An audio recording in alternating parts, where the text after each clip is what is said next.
The following program is meant for adult audiences only. If you are easily offended, you are choosing to be offended by continuing to watch. If jokes upset you, whether bad or good, you might end up crying. Being a bitch in life is difficult, I imagine, but you must find a way to continue. For all the haters and lurkers, hope you enjoy the show. For the bigot army, enjoy the show. Don't be a pussy.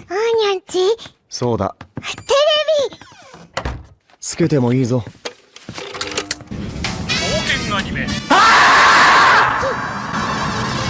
よりによってサイレンサー付きの拳銃だとワクワク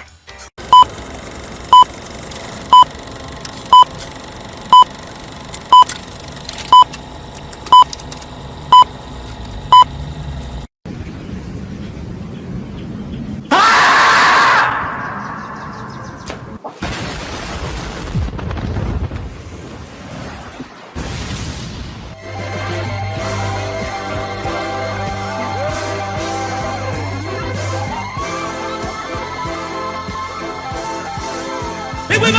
Lucha, lucha, lucha, lucha! It's the way of life!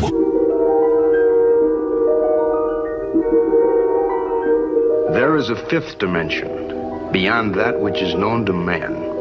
It is a dimension as vast as space and as timeless as infinity. It is the middle ground between light and shadow, between science and superstition, and it lies between the pit of man's fears and the summit of his knowledge.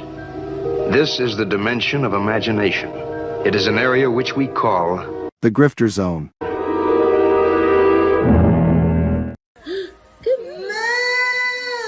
Oh, you found your moo. My crew is big and it keeps getting bigger. That's because Jesus Christ is. Man, I want to get drunk in a hotel room with you. That might be taken out of context. Gay, gay, gay. Oh. No.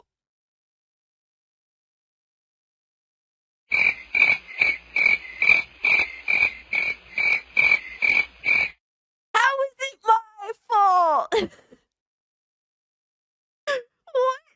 The bracket gifted this and I'm immediately called an anti-Semite? Come on, dog. Bruh. What are these characters? Nazi furry? Hypno, why would you do this to me? Said, welcome to Goonergate. Protect your booty hole.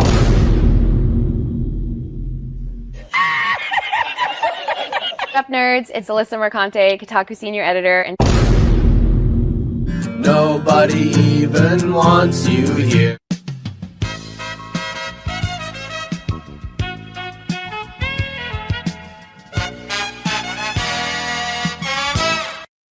And I would take her to Chili's, maybe. You know, like, genuinely, I just want the best for her. Genuinely.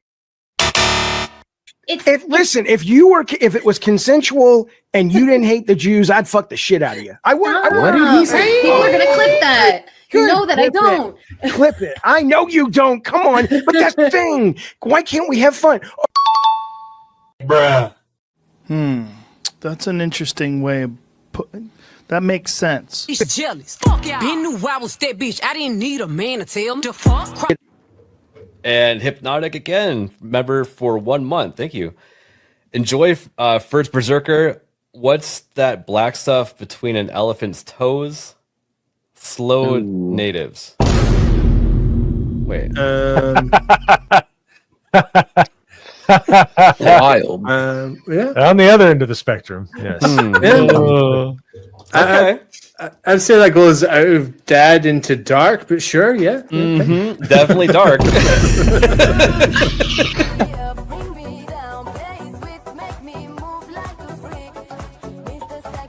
Somebody replies and it says, "This is embarrassing."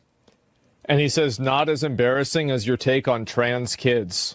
It was not researched. It was cruel and it had no basis in facts. So forgive me if I don't take all your takes that seriously." Who's this person? Bruh. Look at the fucking thumbnail. God of Cock Meltdown. Oh my God, look at this. Oh man. Yeah, sure. Trans kids, for sure, man. Right, but you're giving an opinion on an article with a headline that's inflammatory. So the fact that you're giving an opinion on what's on screen, Did can I I focus on the inflammatory nature of the headline? Well, can I assume that everything in this article you would agree with? You shouldn't assume. It makes an ass out of yourself and me. Okay, so then down his timeline, you're gonna see a lot of ass and titties. Okay, me on my Twitter timeline, you ain't gonna see none of that. As a matter of fact, like I can show you, I can scroll down my entire news feed on Twitter. Why would you ruin my point? I'm trying. God damn. Why would you ruin it? I didn't do that. I don't know who this chick is. Why would you do that? I can't even edit it out. Ladies and gentlemen, we got him. Someone you love been canceled? Have you been the target of online harassment because of something you said or refused to be compelled to say by the mob? Did you mistakenly think you could be an individual, form your own opinions, and keep all of your friends? Did your social credit score tanked because you had a conversation with, subscribe to, or follow someone who suffers from wrongthink? Have you been called a literal Nazi because you think taking care of one's physical health is important? Have you tried apologizing for your transgressions only to find out you actually poured gasoline on the they-them flames? Have you ever had a politically incorrect thought or, heaven forbid, made an off-color joke? Well, we here at the Office of the Cancelled are here for you. As a member of the club, we offer exclusive trading cards, flak jackets, lapel pins, access to bomb shelters, as well as audio tracks from based artists that are sure to pump you up for a day at the range and get some of that much-needed two-way therapy. Remember, folks, you're only canceled if you let yourself be canceled, and every one of those collectivist NPCs can go fuck themselves. Eating the dogs, they're eating the cats. Eat the cat, eat the cat. I'll wait some time because the longer we wait, like the more realistic it'll be, you know, when he comes back to life. The touch of the black man in a woke story. The God hand shining down, shining upon thee. White man as you lay down. Cis white man and couple in background. Understand the power of a black man is a God hand. Pro-black Twitter! I breathe life into you. One touch is not enough from greatness. One touch from the black man. Watch me do it again. Kneel and be amazed at the touch of the black man. I bring life. I bring life. Pro-black Twitter hoes! That's right! That's right! Robocock, don't clip that, no! Bruh. Oh God, that's getting clipped. Hey yo, what the fuck? Oh shit. I was doing so good tonight too. I'm talking to you! Drop it, retard. Robocock.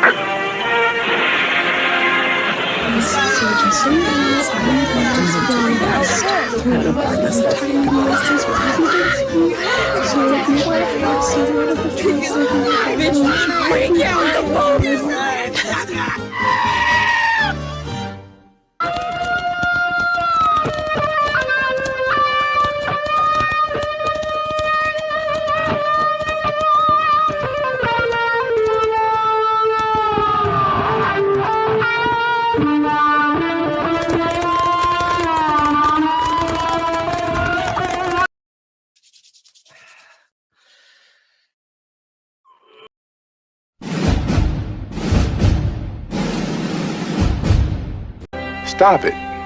Get some help.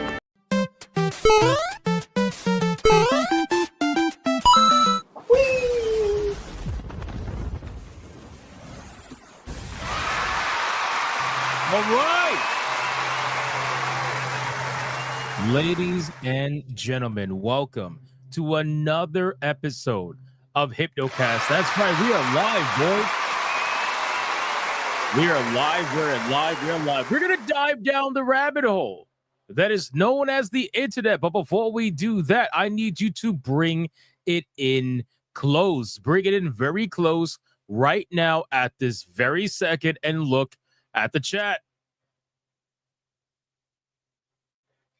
So far, we are safe. We are safe. Everybody's hugging it out and they're showing each other love. Look at the chat.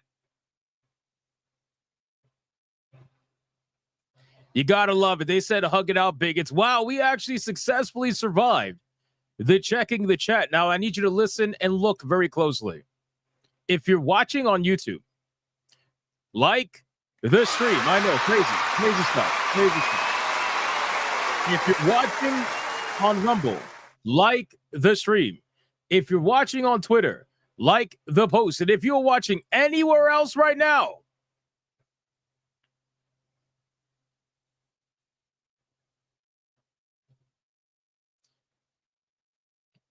you were sandwiched between Smash JT and real life fake wizard. Let's be honest. Let's be honest. Let's be honest.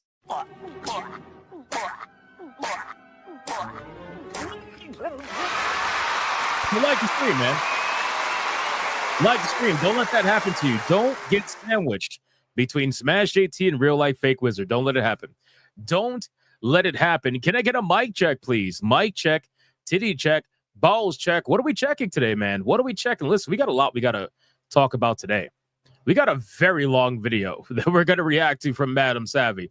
On top of some other stuff that we need to go over, some important stuff. Sony lawsuit getting felted. That's going to definitely be very good to go over. What the fuck's going on with my shit? Stop it. Stop it. My stream just wanted to freak out for no reason. We got to go over some Sony lawsuit stuff. We got some Stop Killing Games news. They're trying to take down Stop Killing Games, boys. They are trying to take down Stop Killing Games. Can you believe that? Why am I not surprised? We got a lot we got to talk about. What else are we checking? Dating a rat check? What the fuck? When Sony loses, we win check? Absolutely. No fat bitches check? Very nice. Check that ass? Okay. Stop and get some help check? Absolutely. Renovation check? Nice. More layoffs check? Yep. There definitely is. Blame Jeremy for the stream acting up? Simple answer. Why would I blame him? I need a job check? Oh, no. For femboys for birthday gifts check. What the fuck? Fuck MasterCard and Visa? Definitely. First day back to work check? Very nice. Hope you enjoy yourself. Like stream or MadamSavvy will destroy you check? Probably accurate. Checking for femboys or Smash JT video clip? Wow. Hypnotic is a daddy check? There you go. Hypnocast sensor check? Probably not. Immature white blood cell check? What the fuck is that? Testicular fortitude check? Wow. Steam? Wait, what? Stream sponsored by Meta PCs? I have never taken a sponsorship. And I never will. All right, guys, listen. Our ESG scores are at their maximum. We are, in fact, fully funded. Like the stream, boys. Let's go. We're going to do the Bigot Army roll call. Let's see who's in this chat right now. Aside from former Kotaku urinalists, black samurais that unfortunately did exist at one point but no longer do. And people that for some odd reason, they just keep hate watching. I don't know. I don't get it. I don't get it, bro. I don't get it. Aren't you bored? Aren't you bored? Just a little bit. Maybe not. Maybe because deep down you know that you are heavily entertained. Perhaps. Perhaps that's what it is, even though they won't admit it. We got Angbar WK. We got Zalosi. We got Colonel Rub. We got Matthew Buckley. We got Panthera. BioT Wolf 19. We got Mr. Melancholy. We got the Madman Mars. We got Aurelius Khan over on Rumble. We got Colonel Rub, Christopher Lloyd, Leviath, Rye Guy over on Rumble. We got Felstev, Valerian over on Rumble. Lenny, what's up, Lenny? We got Yamato 85. We got Soul Reaper 2078, Ali Kusanagi, the legend. We got Archangelus. We got Ariel. We got Blue Octopussy, Dragon, Melody Johnson. Who else we got? We got Tiger King. What's up, man? We got Double X Coke. We got Adam Juneman over on Rumble. We got Magni 32. We got Democulus over on Rumble. We got Matt Stanford, old radio chimp. We got Zelosi over on Rumble. Crash Collins over on Rumble. The Voice in the Water. We got Frenchie07. What's up, Frenchie? We got Oliver. We got Leviath. We got Alice Smith. What's up, Alice? We got Craig Browning. We got Old Man Cat over on Rumble, unsupervised. We got Just the Tip. We got Infernal Hell Knight. We got Tanya Raven. What's up, Tanya? Fix your mic. What's wrong with my mic? There should be nothing wrong with my mic. What's wrong with my mic? I don't understand. I don't understand. Let me see. I'm trying to figure out. We got Marius 7042. We got Chaotic Holy. We got Future Over You. We got the Gaming Wolf 87. We got Flip Shazam. We got Caramel Beast. We got the Mervov. We got Chai T. We got Nick Havoc. Luck E Boy with the Empanadas. We got who else? Cernos Lives. We got the Fascist Hedgehog. We got King Demon Wing. What's up, man? What's up? How you doing? We got, let's see. How do I say this? Hey Rubio. Hey Rubio. There you go. We got Grift Harder. We got, let's see, Sleeping Nova. We got, let's see, Son of Mr. Vengeance. What's up, man? We got Low KZ.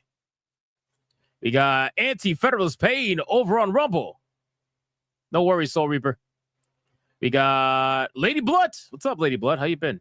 All right, guys, 4 more people, and that's it. 4 more people is all I can afford to call out, and that is it. Let's get into it. We got Rakin Knight over on Rumble. What's up, Rakin Knight? How you doing? We got Extra Hall. How you doing, Extra Hall? We got Sir Nunos Lives. There you go. We got Obi Dean. We got Lionheart Cowboy. We got, let's see. Old Man Cat says, so he is ignoring. I called you out. What are you talking about? I called you out. We got Genty Maxi. We got, let's see, what else we got? Dark Obsidian. We got Papaw Pickles. What's up, Papaw Pickles? How you doing? We got, who else is here? Hanny. What's up, Hanny? Melfina. Gamers Republic. And last but not least, we got Warbin. We got Diablo Mozart. We got Low KZ over on Rumble. We got, let's see, what else? Who else is here? Deadly Hunter. Hennesix. We got Bud. What's up, Bud? We got Raven Rainfall. And, of course, we got Format over on Rumble. All right, guys, listen, I called out as many people as I possibly could. Let's sacrifice your fellow Bigot Army members, and let's see who is going to get today's massive buddy shot today. Who's going to be the final call-out? Who is going to be the final call-out today? Let's find out. Let's check the chat. Let's see. What do we got? I want to see if anybody could do something different or special today. Let's see. Everybody always spams the same thing. Everybody always spams the same thing. We got Colonel Rob saying to go down ×2. No feminist freaks, no Diddy, no mutants, no Xenos, no heresy. Get cold plate. Praise the Emperor for he protects, and repent, motherfucker, now. Okay. 1, 2. There ain't no way, bro. There ain't no way that happened that quickly. Come on, Levi. There is no way that happened that fast. Was it Janarthis again? Was it? Oh, man. Come on, dude. Janarthis, protect yourself, man. Protect your... And he's driving, which makes it worse, by the way. It makes it much worse. Well, congratulations to Janarthis. You are the recipient of the money shot today.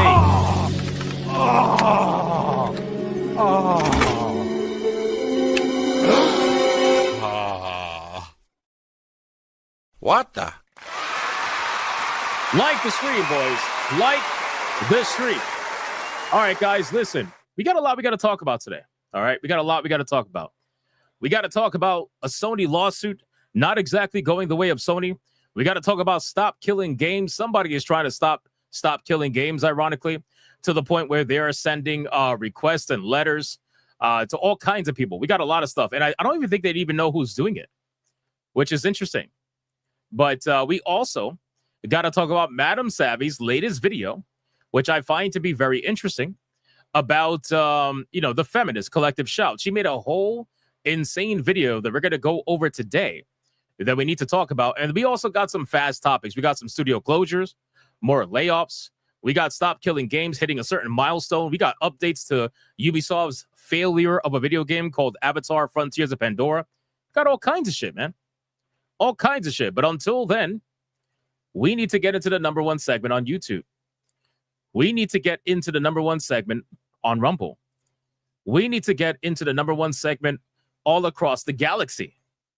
This segment is known all around the world as the pre-stream legend. Money, print money, cash, money, well, capitalism, raise a bunch of money, more money, heaps and heaps of money, print money, cash, money, well, capitalism, raise a bunch of money, super chat money. As salty as the sea, calling us no code names. SJW screaming, but it's money they blame. Burning with envy, they're falling flat. Can't handle the sound of a super chat. Let's go. We have got the pre-stream legends, ladies and gentlemen, starting us off with the absolute fucking banger, dude. This guy is insane. This guy is insane. Lurker Supreme with a 10 membership banger to start us off unbelievably strong.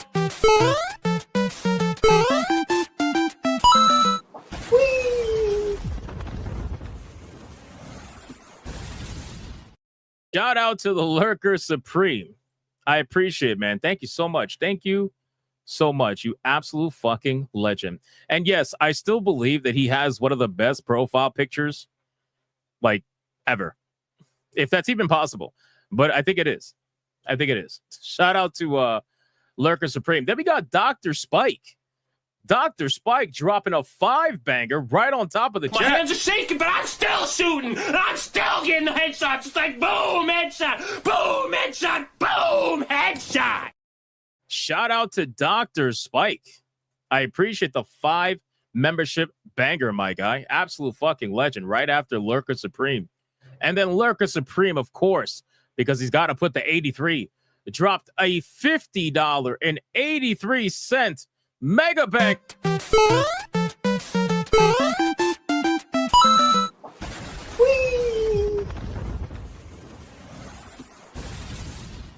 Shout out to the Lurker Supreme with a $50.83 mega banger. He says, hail, the number one VTuber on YouTube. The sponsor of Anal Beads, companies everywhere. The madam who escaped an El Salvadorian prison and the hero Smash JT. Is he getting sued again? Hashtag for fuck's sakes, cancel Disney Plus. Hashtag fuck Robert De Niro. I'm not sure, to be honest with you. I'm sure maybe he probably will. You never know. He seems to attract lawsuits. So, I mean, there's that. But shout out to Lurker Supreme with the $50.83 banger. I appreciate that, dude. Thank you so much. Fucking legend.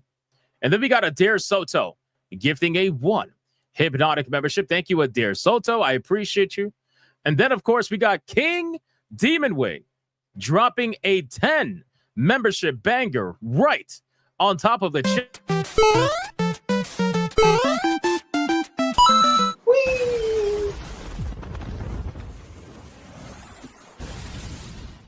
Shout out to King Demon Wing. I appreciate you, brother. Thank you so much for the 10 memberships. You absolute fucking legend, dude. Holy shit. King Demon Wing has been killing it lately. Killing it. We got Tanya Raven with a 2. What's this stream needs is more cowbell. No Nepos. More cowbell. More cowbell. Man, I remember when that was a thing. Need more cowbell. Dark Exile decides to join in on YouTube with another 5 membership. My hands are shaking, but I'm still shooting. I'm still getting the headshots. It's like boom, headshot, boom, headshot, boom, headshot. Shout out to Dark Exile with the 5 membership banger. I appreciate it. Thank you so much. Then we got a Horn Star for 7 months. Says this milestone chat identifies as 5 gifted subs. Thank you, man. Thank you. I appreciate you, bro. 7 months of legendary status. That is awesome. And then we got the Mervoth, a member for 5 months of legendary status. I saw the MadamSavvy tweet. It was glorious. Never seen someone get winded out on insults while another kept relenting. Made my day in the office. Yeah, we're gonna get into all that because I'm sure she's going to talk about pretty much all of her tweets in this video. I haven't watched the video yet, so I'm very curious to see what's going on there. We got the Gaming Mason for a 2. Let's freaking go, bigots and goodettes. Shout out to the Gaming Mason. Thank you so much, man. We got Spirit World for $4.99. Got a rare night off so I can listen live. Nice. Gonna start Dead Stranding. Hail, Bigot Army. Dude, that's a rabbit hole. That's a rabbit hole. Actually, speaking of Dead Stranding, we are going to be finishing Dead Stranding tomorrow, 5 p.m. Eastern Standard Time. So if you guys want to see that, it's going to be a glorious last couple of hours playing that game. So make sure to come hang out with us tomorrow. We officially are finishing it, and we are right on time for Wu Chang that is going to release the next day after. Right on schedule, boys. Right on schedule. We got Angmar dropping a 5 membership. Bro, what the fuck? Another 5. Another 5. My hands are shaking, but I'm still shooting. I'm still getting the headshots. It's like boom, headshot, boom, headshot, boom, headshot. Shout out to Angmar WK with the 5 membership banger. Thank you so much, man. I appreciate it. I appreciate it. And then we got Binoc for a 20. Says collective shit are losing their shit now that they're feeling the sting from the backlash from gamers and they're getting owned by MadamSavvy. And it's glorious. Heard that Elon Musk has entered the fray. Yeah, so I saw a couple of posts. From what was said. And I don't really think he's entering the fray necessarily. I just think he's leaving his typical, vague comments on certain posts and whatnot. So I guess we'll see. But thank you, Binoc, for the $20 banger. I appreciate that. You're absolute legend. Then we got Leviath with a 2 says, you said savvy. And here comes the fanboys. I suppose, sure. Then we got the Mervoth with a 5. Janarthis protected himself from the money shot, like Collective Shop protected themselves from PDF accusations by refusing to condemn cuties. God damn. It's insane. X-Raw with a 5. I've just rewatched Jurassic Park, and that makes me wonder. Never played God with nature. Gamers will always find their way. True. Jurassic Park, legendary movie. Debu with a 5. What do you call a police officer who refuses to get out of bed? An undercover cop.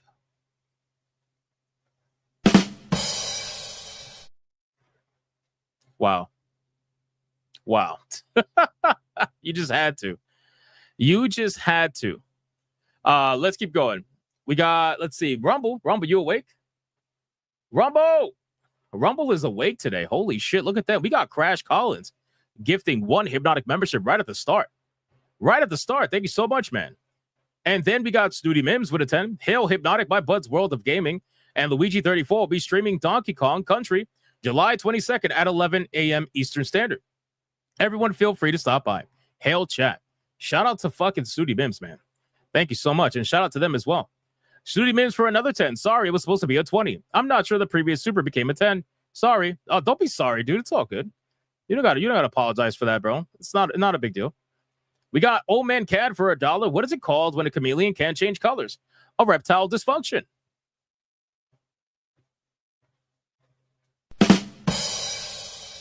He just had to do that, huh? Old Man Cad for another $1. Why can't Miss Piggy count to 70? At 69, she gets a frog in her throat. Oh my God. Wow. Old Man Cad with $1. Without nipples, boobs would be pointless. Unsupervised. Oh my God. This is three in a row. Why is he unsupervised?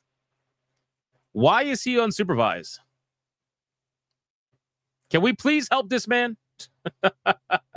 Can we please, for the love of God? Jesus, man. He is unsupervised. Somebody stop him. All right, guys, we are fully caught up. Shout out to all of you.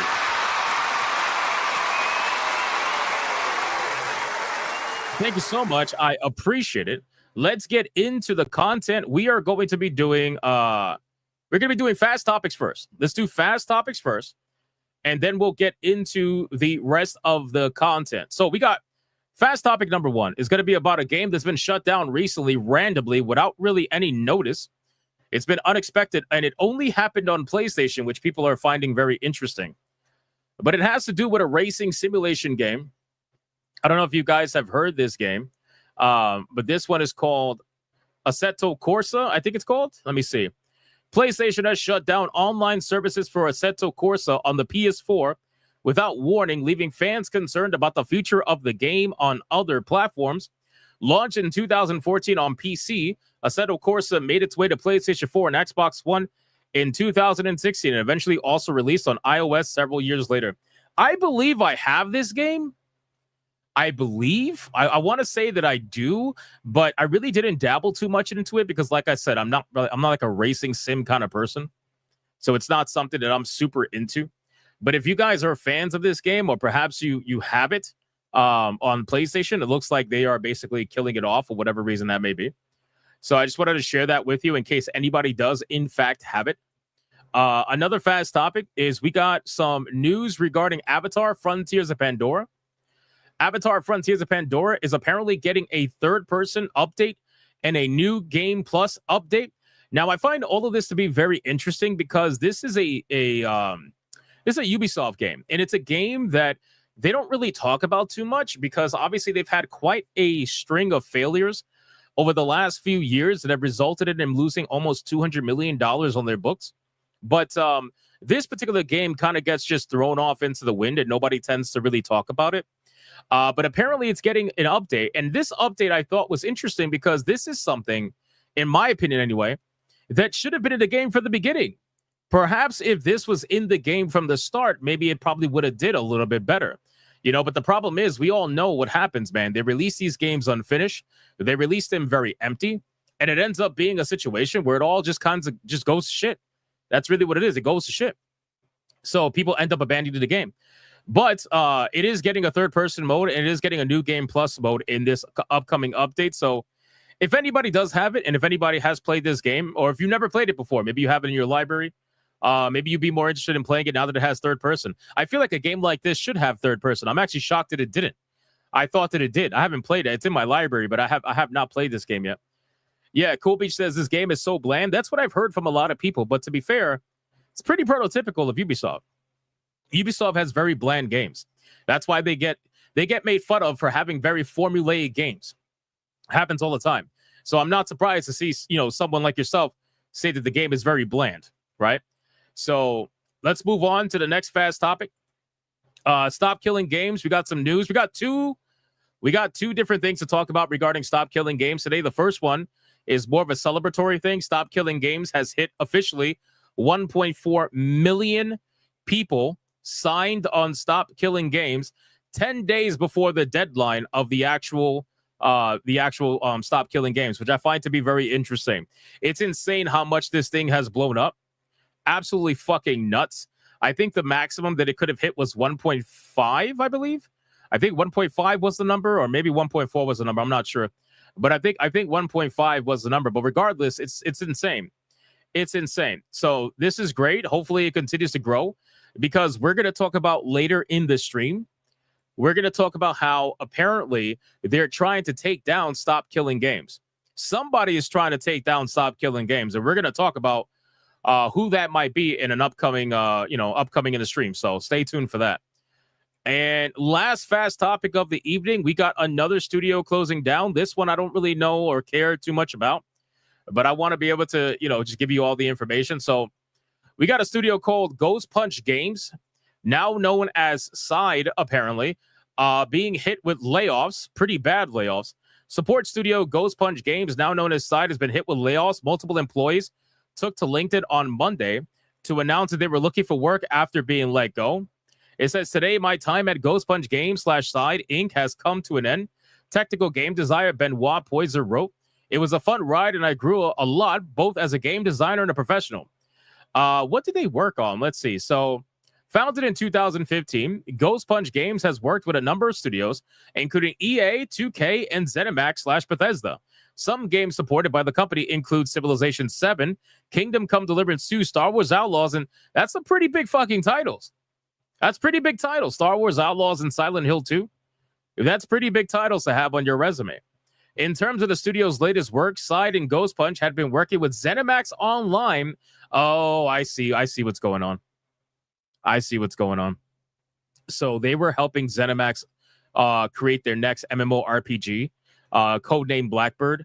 And as we all know, Blackbird just recently got canned because of the layoffs over at Xbox. And because of that, that's probably what's resulting in this studio experiencing layoffs. Makes a lot of sense. The studio was acquired by Pole to Win in August 2024 for $13 million with a plan to allow Ghost Punch to offer new AI-based QA automation offerings.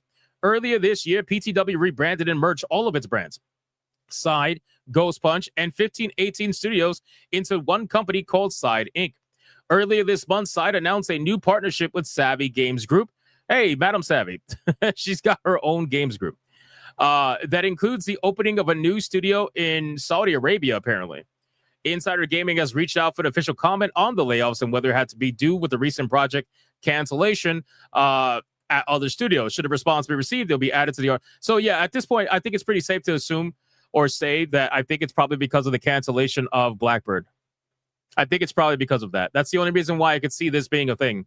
Otherwise, I mean, what is the point here? Why would they suddenly start firing people when they've had some pretty decent titles under their belt? So we'll see how this ends up going. But for right now, this is fine. All right, let's move on. That's it, I believe, for the fast topics, ladies and gentlemen. We absolutely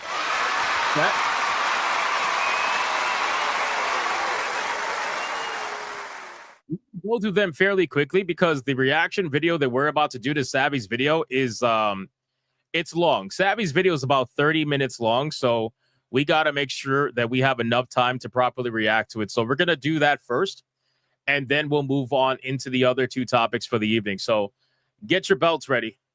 Get your belts ready. We got, hold on Rumble, Adair Soto for $1. These feminist groups are blocking everyone on Twitter, and I love seeing it. They're calling them out. They get what they deserve. And then Deadeye's Lock for $1. Smash be catching lawsuits faster than Warner Brothers debt. Wow. Damn, bro. That's insane. That's insane. Hold on. We had a comment here. The Assetto Corsa news really threw me off. Hypnotic. Oh, really? That sucks, man. I'm sorry about that. All right. We are going to, let's do this. Let's react to Savvy now.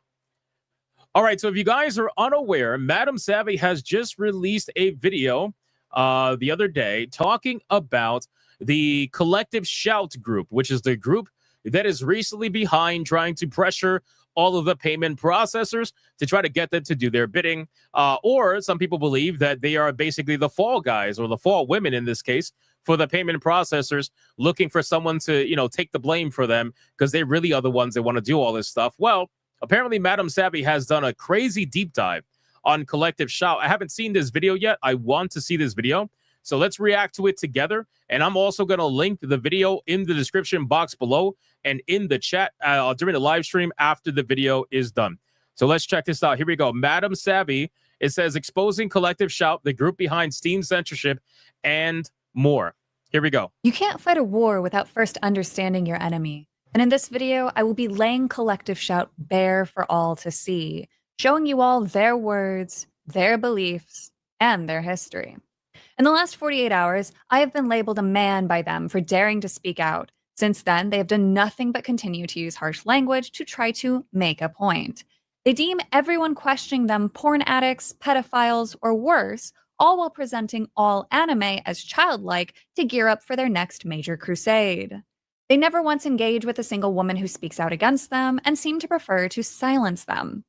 We start this with their website, a brief overview. They claim to be against the sexualization and exploitation of women and girls, but their focus lies in controlling businesses, walking a fine line between attacking women directly while shaming businesses for selling products that women refuse to stop buying. They've taken glory in targeting Grand Theft Auto back in 2015. They targeted Detroit Become Human, Sword Art Online, and other games and anime.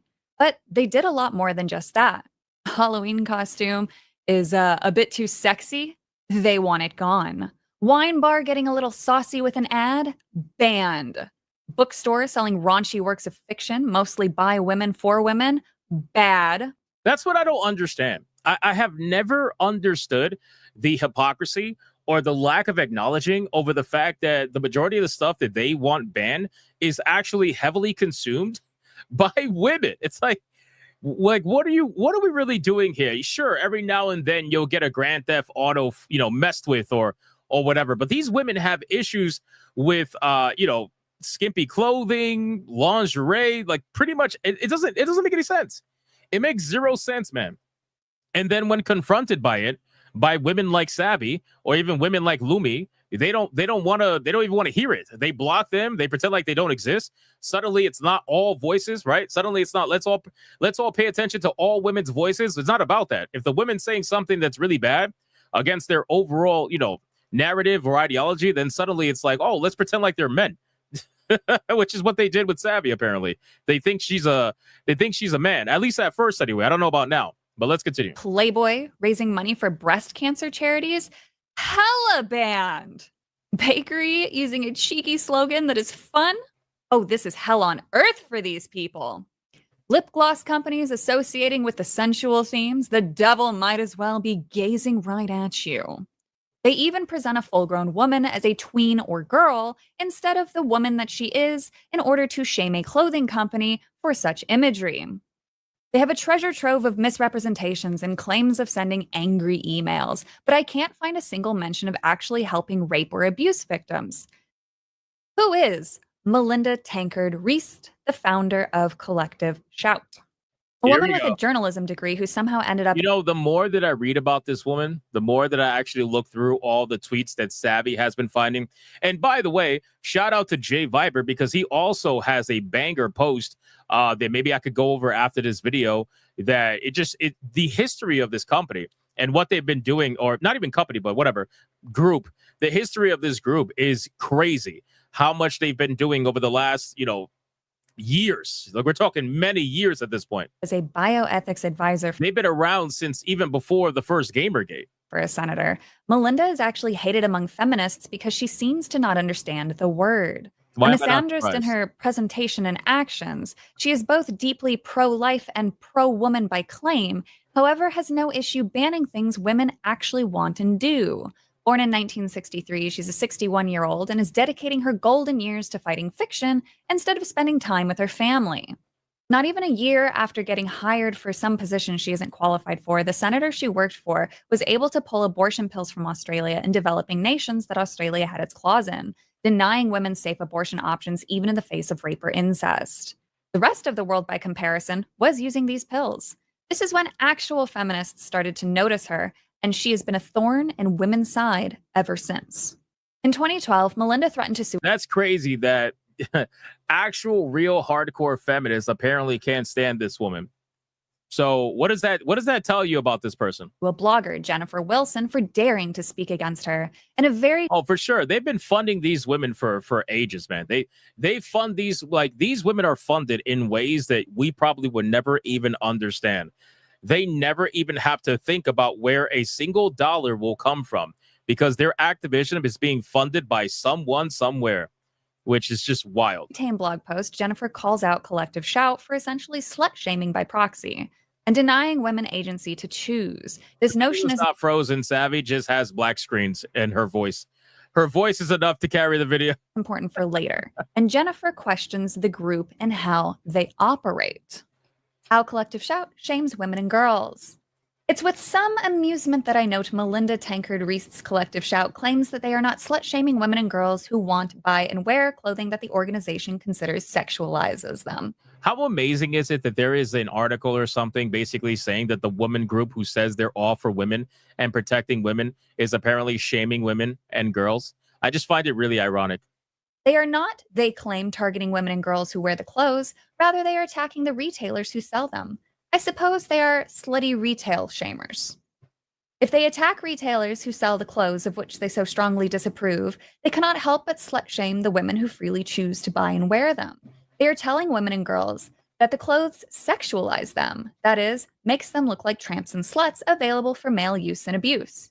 You can't have these clothes, Collective Shout says, because they make you look available, and if you won't stop buying them, we'll stop them from being sold. Believe it or not, no retailer on earth stocks products nobody wants to buy and hopes to prosper. Clearly, somebody wants the clothing Collective Shout loves to hate. Not everybody shares their aesthetic. Maybe it's a class thing. I noticed they aren't going after David Jones and Pumpkin Patch, who service the middle class and peddle a different aesthetic from Target. What's certain is that if someone is trying to prevent stores from stocking the clothes you want because they think it's immoral, you are being judged and shamed for your choices by Not people surprising. who believe they know better than you Yeah. and how you should look. I've never looked at a young girl and thought she looks like a tramp, or more formally, she's been sexualized, no matter what the girl is wearing. It's a mystery to me why anyone would choose to first perceive a child in this way and then speak about her in such a pejorative term. It's because for these women, that's all there is, right? That's their entire personality. Their entire personality is fighting against this, like, I don't know, man devil of over-sexualization. When the funny thing is, most of the sexualization that happens to adult women these days is self-inflicted. What do you think? It's men making all these women create OnlyFans accounts? Of course not, right? They're sexualizing themselves, whether they do it willingly or do it not willingly. The point is they're the ones doing it themselves, and they're making these accounts. That's their own choice. Whatever happened to freedom of choice? What happened to women can choose what to do with their bodies? Well, you got what you wanted. Now that's suddenly a problem. I don't get how that works. She goes on to write more, but that summarizes it nicely. She then goes on to detail a strange letter sent over by a possible lawyer and the demands. What the fuck kind of picture is even this? It starts here and ends here. What the hell is it? What the hell is this? The 17th of January that year.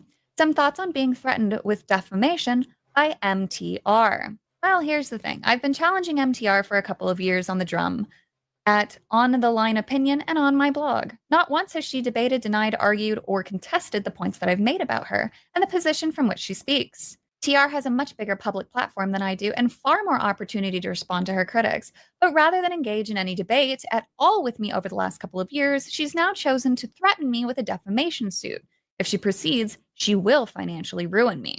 Demands that her lawyer, Rick Lucas of Colquhoun Murphy, the firm that successfully sued Bob Elias after his Abbott and Costello book, has insisted I must not publish in another attempt to bully, intimidate, and control me. Mr. Lucas does not want me to reveal to anybody what those demands are. Of course not. The two statements I made that offended Tancred Reese, according to her lawyer's letters, are: 1, I stated she is a Baptist, which he claims in the letter she is not, and 2, that I expressed my opinion that MTR is duplicitous and deceptive about her religion.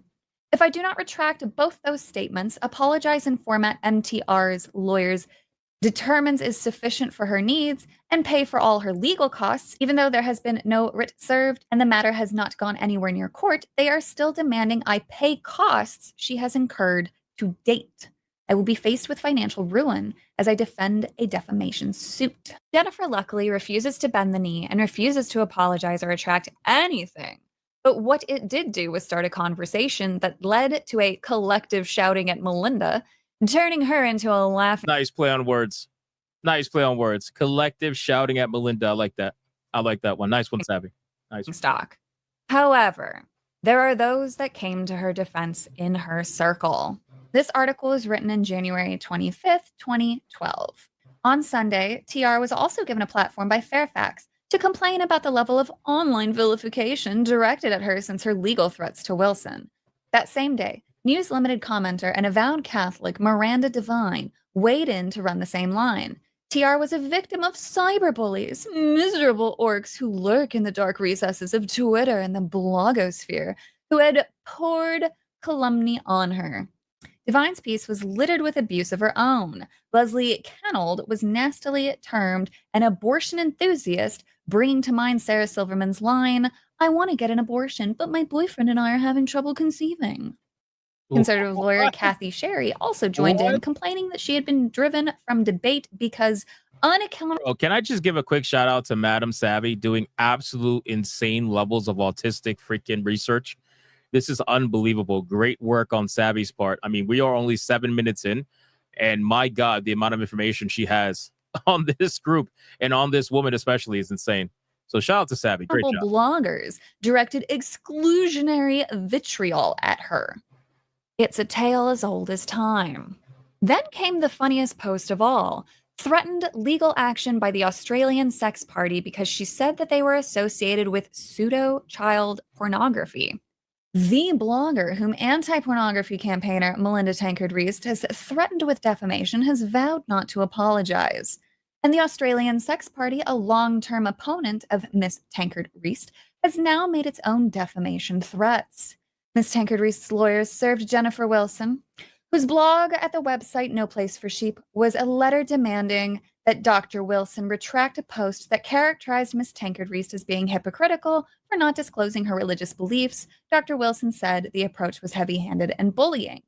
Meanwhile, the leader of the Australian sex party, Fiona Patten, said Miss Tankard-Reist has made some very horrible untruths about the party, and she has been inspired by the controversy to revisit the issue of legal action.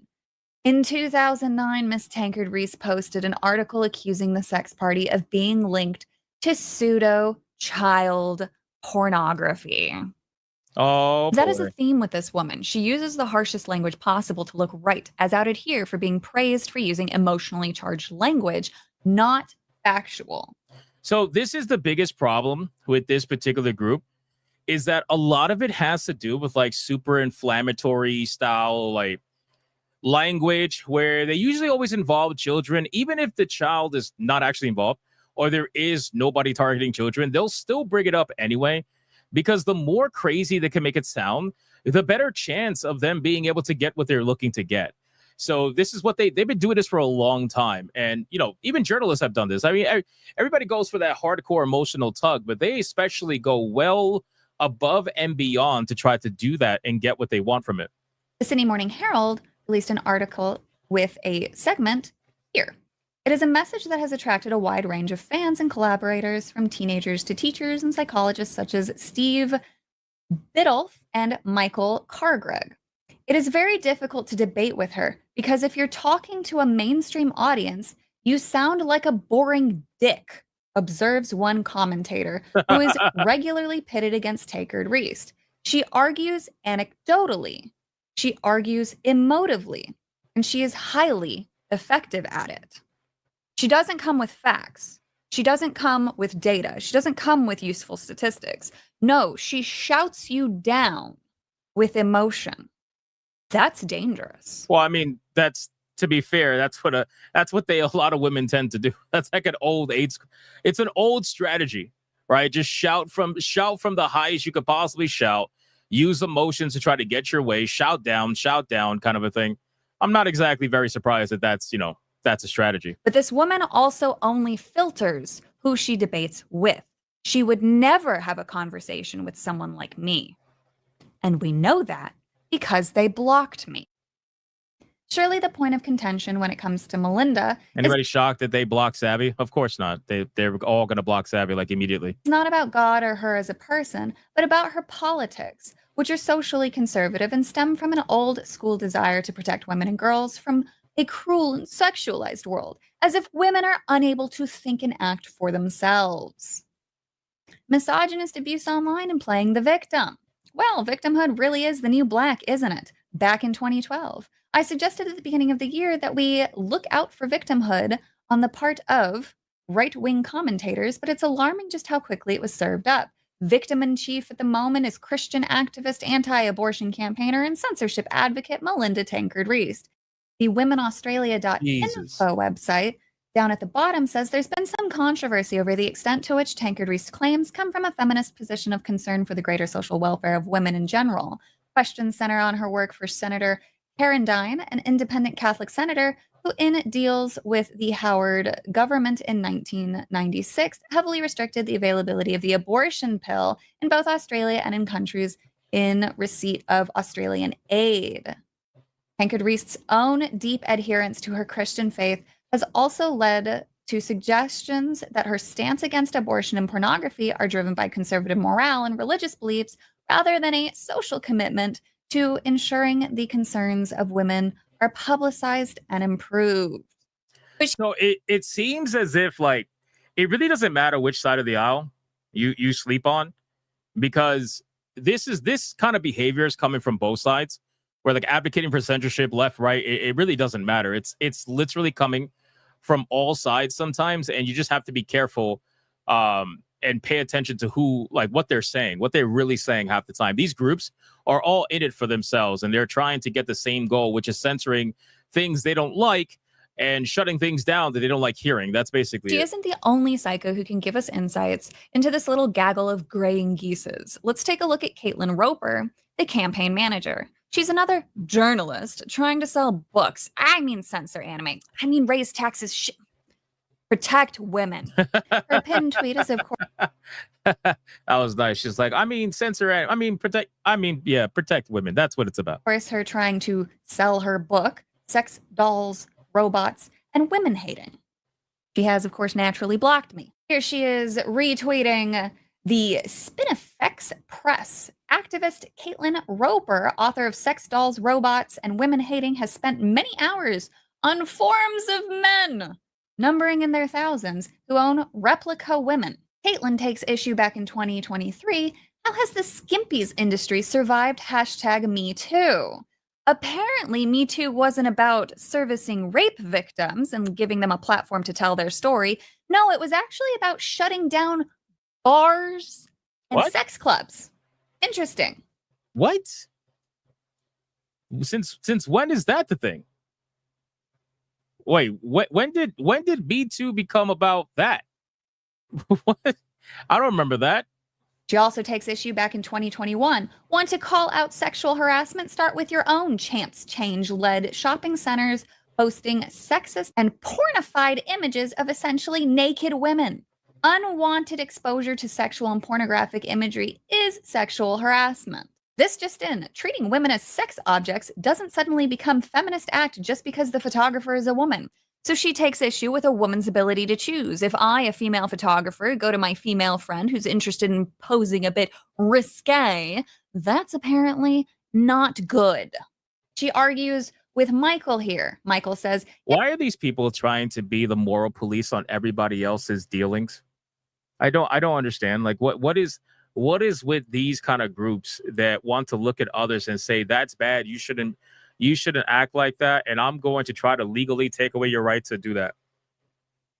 I don't understand, man. I don't understand, especially when it comes to like you guys advocated for women to have autonomy over everything they do. If they have that, and now suddenly that they have autonomy, now it's like, well, actually, since you won't stop buying these things that I don't like, we're gonna ban it, or at least try to ban it. Since you don't like XYZ, you don't like lingerie, you don't like whatever. Like, we're just gonna ban it. That's what it is. Ban is always the last resort when they can't convince you to do it on your own, or ban it on your own. That's what they do. and men don't get treated the same. I mean, every single sunglasses ad or clothing ad for men is just some good-looking male model, shirtless or otherwise. So yeah, men get the same treatment in regards to ads. Caitlin, however, comes in very bravely. Nope, sure, men too are sexualized, but I'm yet to see shopping center ads featuring men posing submissively, near naked, smiling coyly, wearing a fuck me expression alongside fully clothed women. Well, don't worry, you got what you wanted, because in 2020, they started really promoting the demasculation of men. Now it's all over the place in Marvel. Empowerment has become the cover for doing whatever the hell you like. Anyone who complains is trying to oppress you. And we'll revisit this article. Kim K does not post naked selfies of herself in order to liberate women from oppression. She does it for her career. Now, there is truth in this tweet. However, the reason why she's tweeting it is bad, because her reason for tweeting it is wanting to censor people who do genuinely want to do those things. Meyer, is it your policy to display posters of naked, objectified women so long as it is international campaigns? Why are pregnant women always naked on magazine covers? Why indeed? Why do we celebrate the beauty of a pregnant woman? I wonder, Caitlin. I wonder. Coming back to the Collective Shout podcast called Beyond Patriarchal Sex, and, well, their most recent one has a lot of irony in it. to you. Real empowerment isn't about being desirable. It's about having agency. It's about the freedom to say no, the freedom to speak out, to take up. Wait, is that Tank Guard Reese? Who is this? Is this Tank Guard Reese on the right side? No way. Space to stand with others fighting for justice. Real empowerment isn't about desirability. It's about agency, the freedom to speak out. Funny, because Collective Shout wants to take away the agency of women to choose based on their views of sex, abortion, and fiction. And the moment a woman disagrees with them, they either sue them, block them, or label them a man in my case. And at the minute 55 mark, this happens. I told you that rape and incest games are being marketed to 12-year-olds. Full stop. That is not happening. That is a mischaracterization of the market, ratings, and more. But they knew that. They use harsh language. Of course they know that. That's what I'm saying. And Savvy's right. They use harsh language, inflammatory language. They go to the maximum they possibly can to try to enable or get some sort of like an emotional response. That's what they're trying to do. They try to get an emotional response. It doesn't matter if it's real or not. Just get the emotional response, because emotions create actions, right? If you could get someone's emotional response entangled with their decision, they're more likely to go the way you want them to go. If you properly, I should say, did it correctly. So we'll see. To avoid challenge and then lie about everything after. Exactly. Countries Source, I made it the fuck up. That's basically it. have rating boards for a reason. And presenting things like this is dangerous because it could be done about anything. This is the slippery slope of misinformation at its finest. Removing adult spaces isn't the answer, which is their goal. Removing children from the internet is the best solution, but you don't need government to do it. You need a change in culture. But again, we're focusing on their words right now. In another video from 2 months ago, they're boasting about the No Mercy game going down. Man, dude, I swear, go back to my streams when I'm talking about No Mercy. And when I said that this was not going to be the end, that we were going to hear about this feminist group, I feel like everybody knew back then, about a month or two ago, that when this happened, like this was going to hit the fan. We already knew they weren't going to stop here. And that's exactly what happened. They did not stop here. And they're also not going to stop with the games they have now. So we'll see. The developers' actions, however, not Steam's, which is probably why they went to payment processors, because Steam didn't do anything. These two women here are Melinda and Danny. Danny is the NCOS legal rep and person attempting to characterize anime as childlike in totality. These groups moved together because it has become more effective for them. NCOS is a morality group that rebranded from Catholic morals to child exploitation because people listen with harsher language involved. This video goes on to make the claims, oh, the science is out there, to back them up. But she promotes another book written by someone else within Collective Shout while making outlandish claims that 12-year-olds are getting easy access to adult games. That's a parenting problem, not an adult-to-adult market problem. All of their videos and interviews are like this, just internet bloggers with no real worth to the world saying, trust me, bro, even though we've already had plenty of studies on media saying the opposite is true. But we all know that this isn't about facts. This is just angry women doing angry woman things. For 30 years. Moving on from Caitlin, this is Coralie Allison, the operation manager, and some of her tweets over the years. Japan bans possession of child pornography, but not excludes manga or anime. She's upset about just manga and anime existing, mind you. She's not upset about the content of it because she doesn't engage with the content of it. She's upset over something she doesn't understand. Mirroring the previous woman. I really hate, just an FYI, who's funding them? I don't know. But I really hate that these women are actively utilizing anime and manga every time they get a chance to try to bolster their cause. They utilize the anime and manga more than damn near anything aside from video games. Now, it seems like they're going back to video games because they've gotten a couple of wins. But it just drives me insane, man. As someone who collects manga, I can't get my mind around it that these fucking women have no idea what they're talking about regarding anything remotely close to anime or manga. They're like, yeah, that manga, yeah, that's problematic. It's like, shut the fuck up, bro. This time, they allowed her to wear a skirt, although still topless, because apparently using women's bodies to sell products works, right? What is wrong with this? What is wrong with this ad right here? Why would you have a problem with this ad? How is this disgusting? But OnlyFans is empowering. How does any of this make sense? You specifically have been fighting for and wanted female autonomy. Well, at least that's what I thought feminists want, but this is why the feminists don't like these women, because they don't actually fight for what feminists want. That's my understanding of it so far. So this is supposed to be disgusting, but again, OnlyFans is supposed to be empowering, and that's worse. Like I don't get it. I don't understand. Looks like they haven't read the research that shows ads with sexual objectification don't actually sell more products. Oops. Just a bit of sexploitation courtesy of Maya. Using a woman's naked body to sell perfume. Let's wrap her in a ribbon as if she's an actual object. Even Air France does it.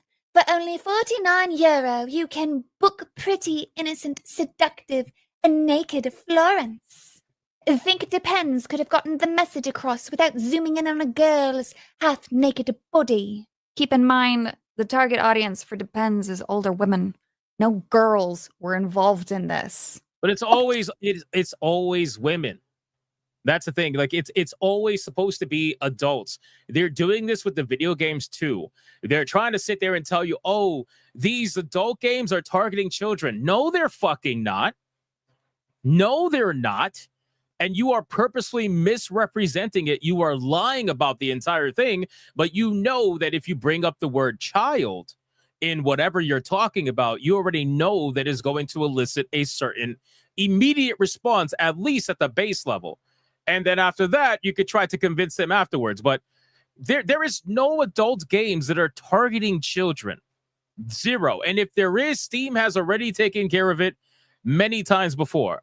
This is more of a problem on a parental side of things, where unfortunately a lot of parents, like we talk about this all the time, parents are very lazy these days. It's kids raising kids. So you have kids that somehow, some way found out how to turn on the not safe for work stuff on Steam, which is not easy to do, by the way. They literally make it very difficult to do that. You have to turn off the not safe for work stuff. And then after you turn it off, then you can see access to the adult games. And then you have to be able to buy said games, which again, how are the kids able to buy games on Steam without their own form of money? Well, the parents are giving them the money. They're giving them money and they're not paying attention to what they may be buying. That's a parental problem, right? But they're taking the problems of the parents and trying to use it to put this blanket-like form of censorship all across the entire fucking world, if not the country, but mainly the world, because Australia is already fucked. So they're trying to expand their reach outside of that. But anyway. Objectified near-naked female bodies with bags for heads. Is she naked holding a blanket? A dress? Who really cares? Her purpose is to act sultry so we can sell more perfume. And no cosmetic counter would be complete without a product endorsing sexual harassment. Send nudes, lip tint with a picture of bare backside, because that's just what young girls need. Pressure to send naked selfies. Why are you promoting young girls? That was a great English accent, by the way, Savvy. Great work. Consider doing voice acting, perhaps? Girls wearing makeup. Makeup should actually just be an adult woman thing. I digress. And when your marketing department has no creativity... Oh, shit, she's doing it again. She's doing it again. Look, can you imagine somebody getting mad at an ad like this? Look at this ad. By the way, it is an ad that is made for women in a woman's store, right? It says, get naked, get dirty, get rough, get clean. It has 2 women on it. It doesn't have a man that's behind her. It's 2 women in the photo, and it's in a woman's makeup store. You can see the makeup on the fucking left here. So how exactly is this unless it's trying to attract lesbians? Which maybe, according to Savvy, for what I've seen, these people have a problem with LGBTQ people. So maybe that's what it is. Maybe that's where the anger comes from. But otherwise, these are 2 women on a semi-sexualized poster trying to sell things to women. Like, what are we doing? What's the problem? I don't understand. Thought to age-old sexual innuendo. Get naked, get dirty, get rough, get clean. Oh, wow, how original. I'm so inspired to buy this product. Insert massive eye roll. Coles pulls Harper's Bazaar Australia magazine with naked Miranda Kerr on cover. In a rare twist of fate, though, this is, and I do have to give them credit for this, the only group to remain consistent in their hatred of all nudity. Shame the Body Shop Australia uses naked men to sell soap. Savvy's accent here is hilarious, by the way. You're selling soap. Naked men. Shame the Body Shop uses naked men to sell soap. If your product was any good, you wouldn't need sex to sell it. Bro, come on, man. Are we serious right now? You guys, they're so angry. It's insane. If your product was any good, you wouldn't know. need sex to sell it. I need to hear an audiobook right now in Savvy's European or whatever accent. I need to hear Harry Potter, but with Savvy's accent going on here. That would be great. I asked the staff at Meijer where a picture of naked women with perfume in a crotch was displayed.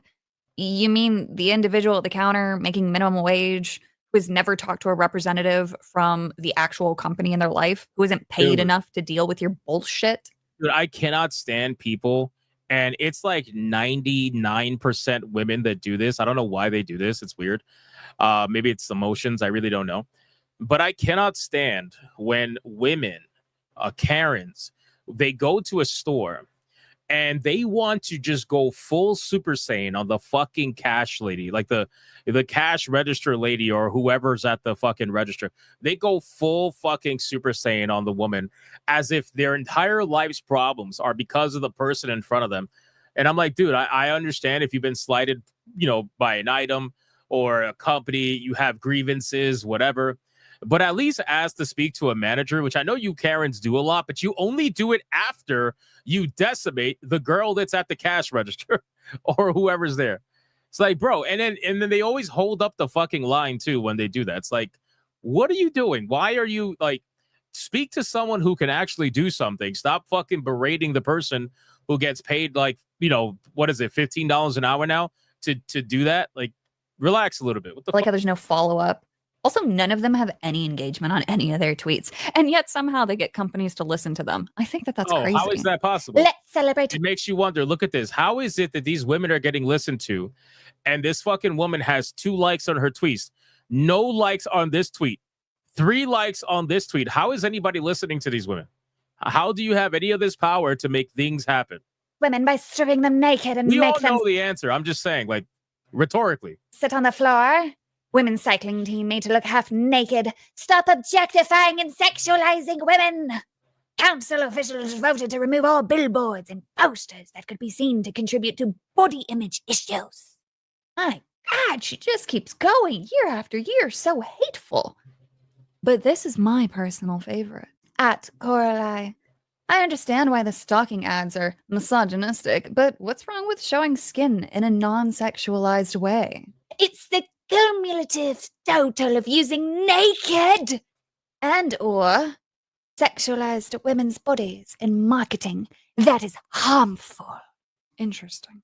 They want the Sharia law of advertisement and fiction to be the deciders of what is and isn't okay. Why do they think that they deserve so much power? Why doesn't the Muslim man or the Chinese dictator get to decide? Why should they be elected the moral arbiter? My most holy of late Nan, a pious woman through and through, would tell them that they are being whores for showing any skin. So why are they being listened to over the wisdom of my Nan? But that last tweet, that's exactly what this is all about. It's the total use of naked bodies in marketing that is harmful. They are against all nudity, which means all movies and games and content with anything spicy they want sanitized. The Witcher, GTA, Mass Effect, all these games with a bit of fan service. Bro, Mass Effect did... Oh my God, man. Are we really complaining about Mass Effect? Are we complaining that Mass Effect is too revealing now? Is that what we're doing here? I mean, are we fucking serious right now? Oh my God, man. Mass Effect of all things?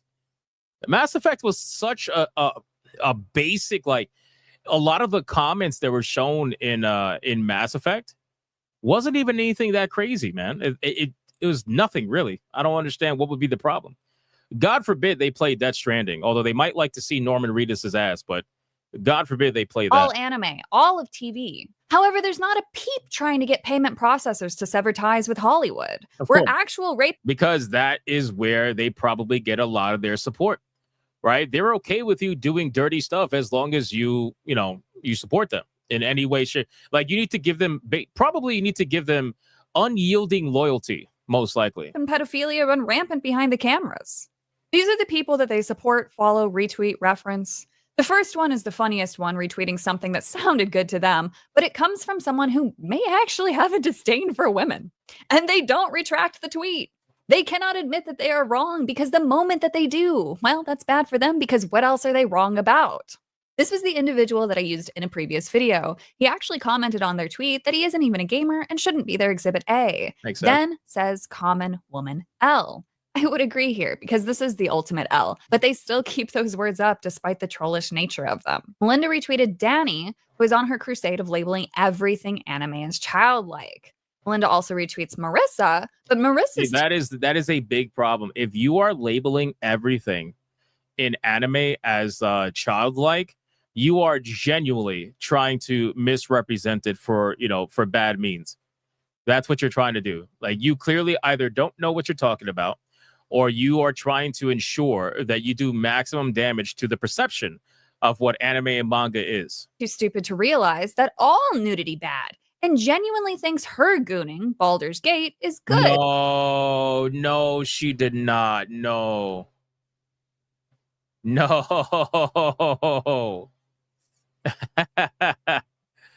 Oh, man. Damn. Which in reality, Collective Shout wants this gone too, because remember, all nudity bad, all porn degrading, all fiction must be sanitized.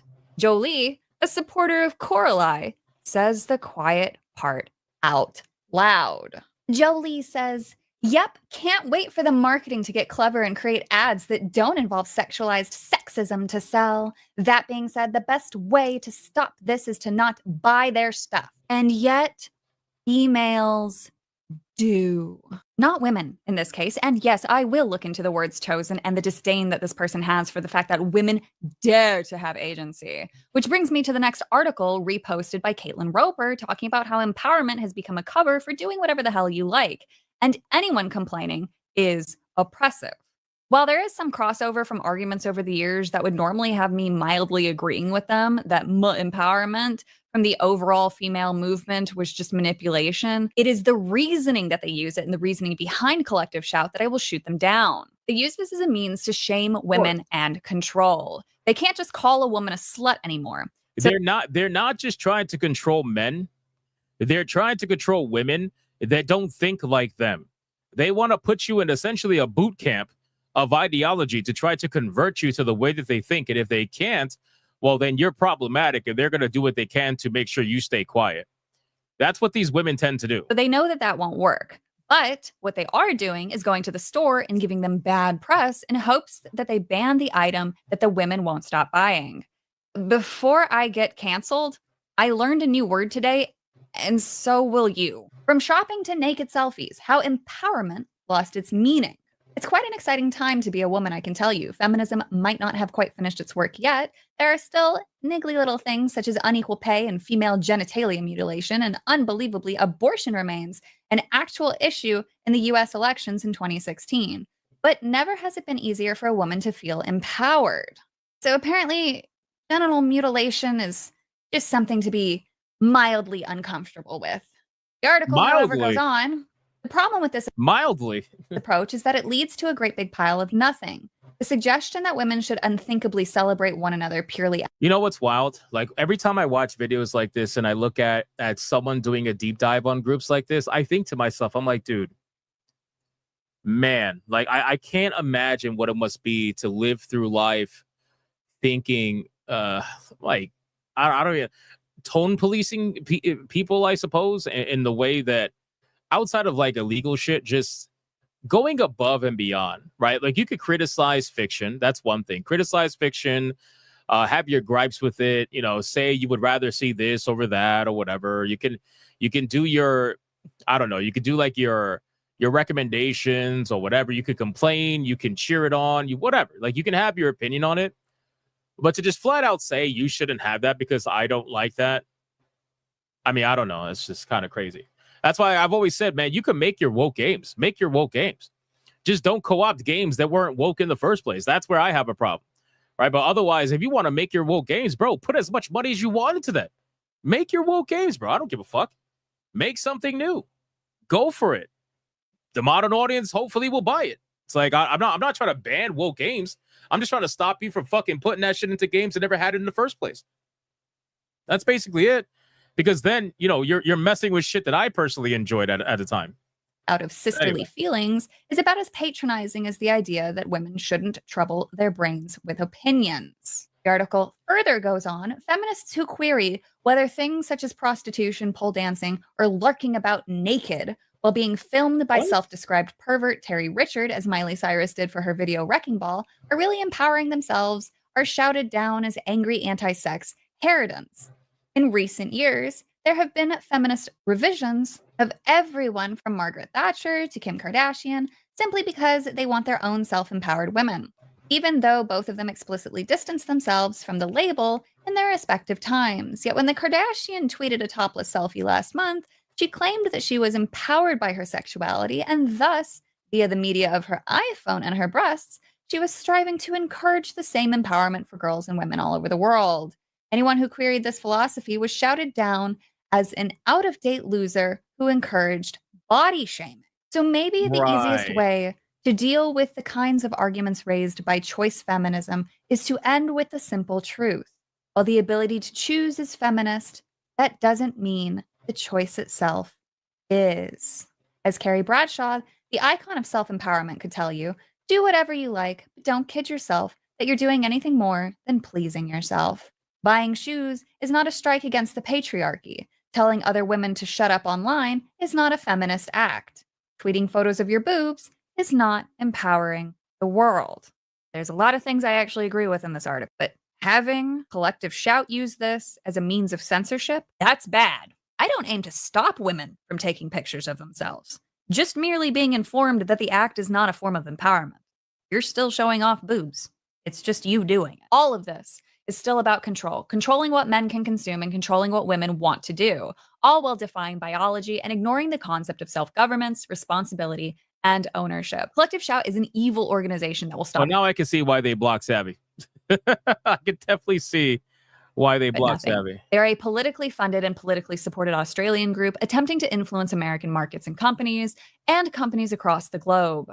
By going to nervous payment processors, they have now skirted government altogether by taking advantage of the duopoly of Visa and MasterCard. And that is what they really wanted to do, right? Because if they could get it banned legally, they would. If they can make it something where the law is in their favor, they would. But the simple fact is the law is not in their favor most of the time, especially when you start talking on a global level. There are so many different countries with so many different laws. The majority of them are not in their favor. Australia might be in their favor and whatever, that's Australia, but most of the world is not. So if most of the world is not, I mean, then what do you do? Right? What do you do? How do you get change enacted in the way that you want to? Well, you go after the money. That's what they did. They went after the money. Also PayPal and others. If this is allowed to continue, essentially these women have found a life hack of true power. These companies don't want to make business risks and have government come down on them. So it's easier for them to just give in, but no more. We cannot let extremists win. This group is not woke. They are not extreme Christians. They don't represent anyone but themselves, are upset because churches apparently don't do enough, and seem to blame unrelated topics on each other instead of just promoting good parenting and accountability. They want to tear down a woman's right to choice in more than just clothing, but abortion too. Look at this gross framing of this. Using a woman's suffering and worse, based on her bullshit book, tries to claim that the woman tried to hang herself because of the abortion, not because of the rape or whatever else has gone on. Her book argues women who have abortions suffer more. But when she collected testimony, she only sought out pro-life individuals by posting to Right to Life newsletter. Keep this in mind, this woman's work in 1995 and 1996 aided in preventing safe abortion methods for developing areas that Australia had infected. Her other book, Defying Birth, includes can't- narratives that resist. Between Montreal, Canada, and Australia, I don't know which area is worse for having some of the most insufferable people on the planet. I really don't know. Like, I don't know which area is worse because it's fucking awful. It's awful what comes out from Australia half the time, and it's awful what comes out from Montreal, especially gaming wise, from Montreal all the time. It is just Pressures to fucking abort, terrible. which she presents as empowering. Remember above where they had someone on their YouTube channel say empowerment is the right to choose? Apparently not, because if you choose abortion, she'll claim that you're suffering grief. They don't want any nudity, not even tastefully done nudity, and will call whatever they want childlike or exploitation to get their way. They will lie, misrepresent, and use harsh language. Countries all over the world have their own laws. So they're like manipulators, basically. Yeah, I'm not surprised. And if she wants to make Australia more miserable, she should go about that, and Australians can resist her and lambaste her. But now she is attempting to do so internationally, and I won't stand for it. Yes, they went viral over rape and incest video games, but their true motives expand far beyond that. This group is dangerous, and I thank you for your time listening. I know that this was a mouthful full of information. Pause. But it's important that it gets out. These people are sick, and they shouldn't be allowed to get away with this. Dude, this was an amazing video, sincerely. And that is a lot of information to take all at once. Wow. I mean, Collective Shout seems like they've had their hands in the cookie jar, let's just say, for quite a long time, where they have a lot of power and nobody quite understands why. They have no following. They have no engagement on social media. They have literally nothing. So they must know people who are in high seats of political power. And in return, they must know people who are in high seats of corporation power. So I guess we'll see what ends up happening as time goes on. I know they are trying to censor other games. They're not done with just this one little win. Keep in mind, they weren't done with No Mercy, and they're not done with this. So we'll keep following this story and see what can come from this. But what I'm going to do is I'm going to link Savvy's video in the chat right now, and it will be in the description box below for this video. So thank you guys so much for watching our reaction to Savvy's amazing video. Consider subscribing to Savvy. She does an amazing job every single time she puts out a video. She puts in the work to make sure that she has a lot that she can go over and researches a lot of different aspects to whatever she may be talking about. So if you enjoyed her video, consider subscribing. And if you enjoyed my content, consider subscribing. And I'll see you guys in the next one. Dude, Savvy absolutely killed it. Killed it with that video, man. I don't know if she's in the chat. But I'm going to put it in the chat right now. The stream is already over. No, the stream's not over, bro. The stream's not over. We got 2 other topics to go over. What's wrong with you? Only one portion of the stream. I told you, this is the longest part. This was the longest part of all of it.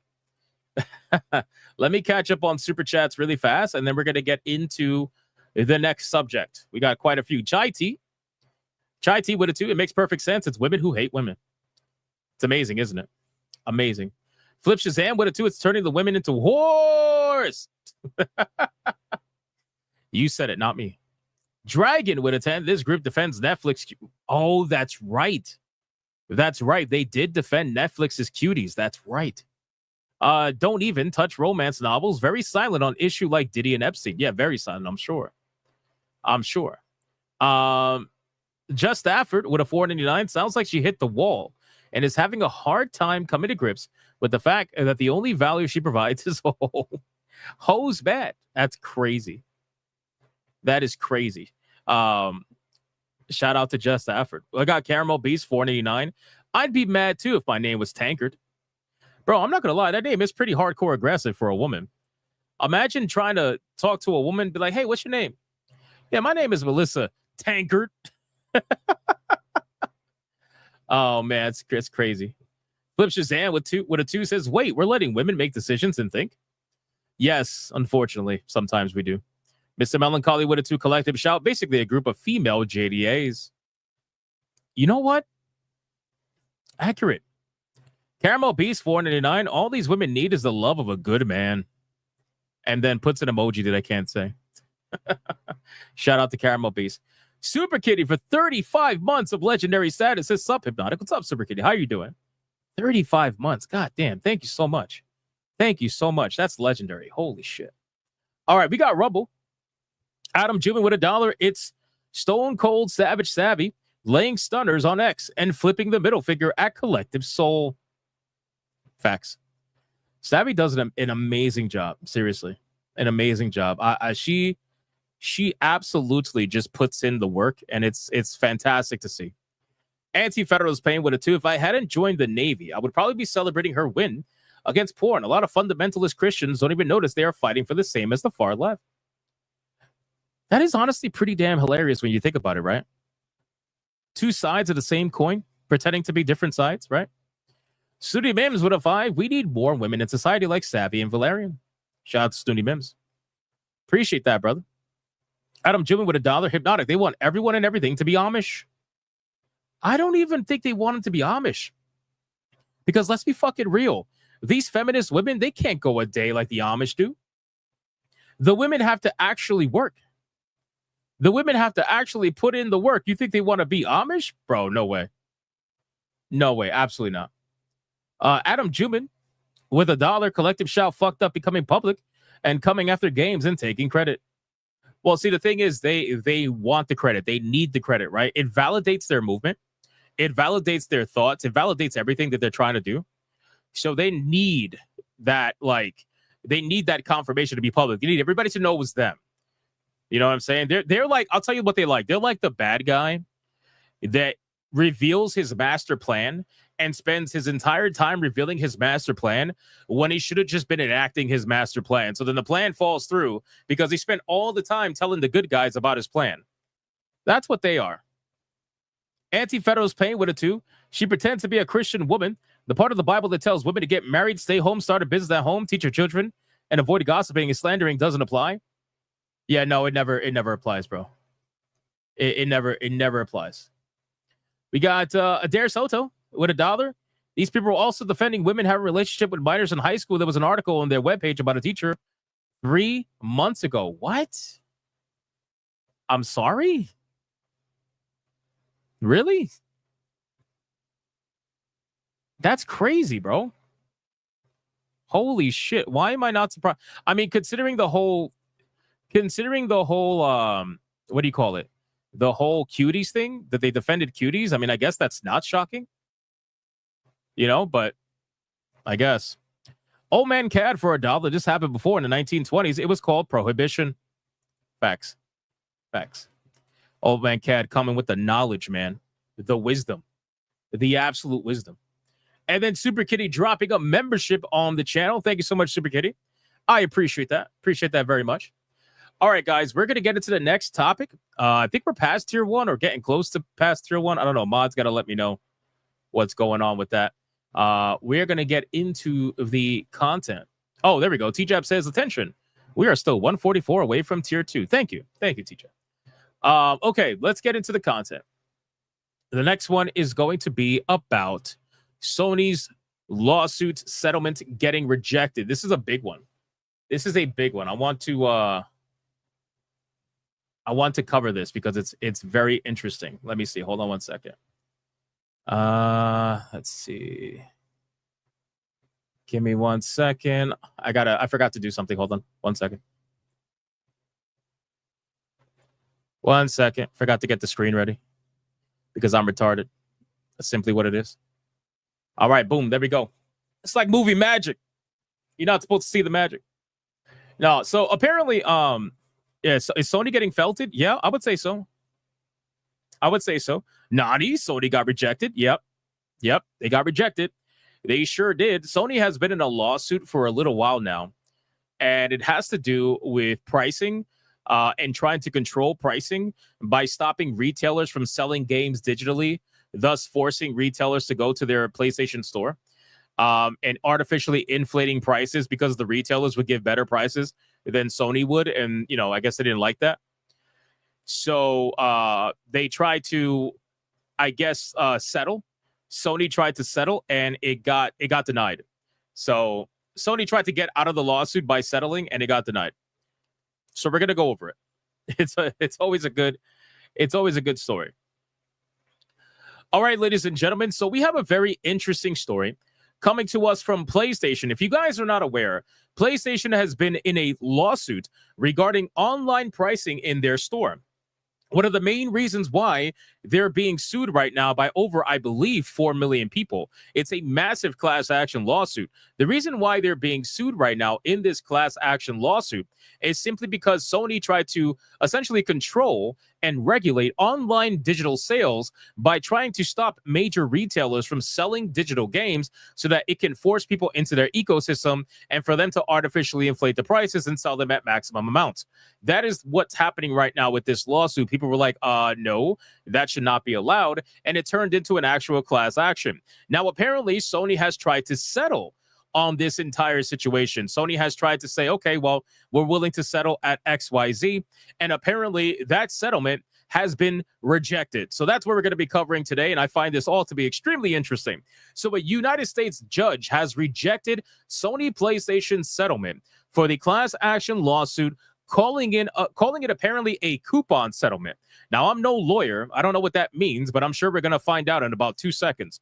So the class action lawsuit in question has been ongoing since 2019, when PlayStation had stopped retailers like Best Buy and GameStop from selling download codes for digital games. The class size includes more than 4.4 million individuals alleging that Sony is placing unfair prices in the platform's digital store and monopolizing the sale of these games. The company's effort to settle this case has been rejected. Now, this is a huge win, in my opinion, for consumers overall, because I talk about this all the time, how unfortunately digital gaming and digital entertainment has far surpassed digital law. It is not even close to being anywhere close to being the same.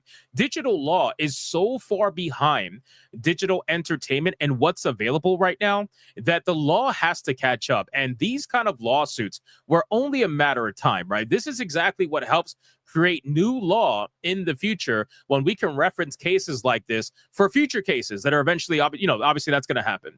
So the class action lawsuit, again, has been happening since 2019, and they've been trying to essentially stop people from being able to have download codes being sold at Best Buy and GameStop. They wanted everything to come from the PlayStation Store. Sony PlayStation tried to pay supposedly $7.8 million in electronic credits to settle the case. I think that's crazy that Sony thought only under $8 million would be enough, considering it is 4.4 million people. How do you even keep track of that? Is beyond me. But anyway, they thought $7.8 million was going to be enough to try to quell the storm, but apparently it's not. Spotted by The Gamer, a report from Reuters reveals that the U.S. District Judge Araceli Martinez Alguin had rejected Sony PlayStation's class action settlement. The console manufacturer was willing to pay up to $8 million in electronic credits to the impacted users to settle the case. Martinez has referred to the settlement as a coupon settlement, which is generally disfavored, and the judge had asked Sony to demonstrate how the value and structure of this settlement remain defensible. Martinez also wants to see an estimate of what individual class members would receive, along with examples of comparable cases. So she flat out just completely rejected it, right? Not having it, doesn't even want to hear it, wants examples, wants to know what they're going to do for the customer. It's not just like, oh, we're going to promise $7.8 million of credits and we're not going to tell you what they're going to get. The judge is like, nope, you're going to tell me exactly what they're going to get. I want to see examples and I want to see other comparable cases in this kind of a situation.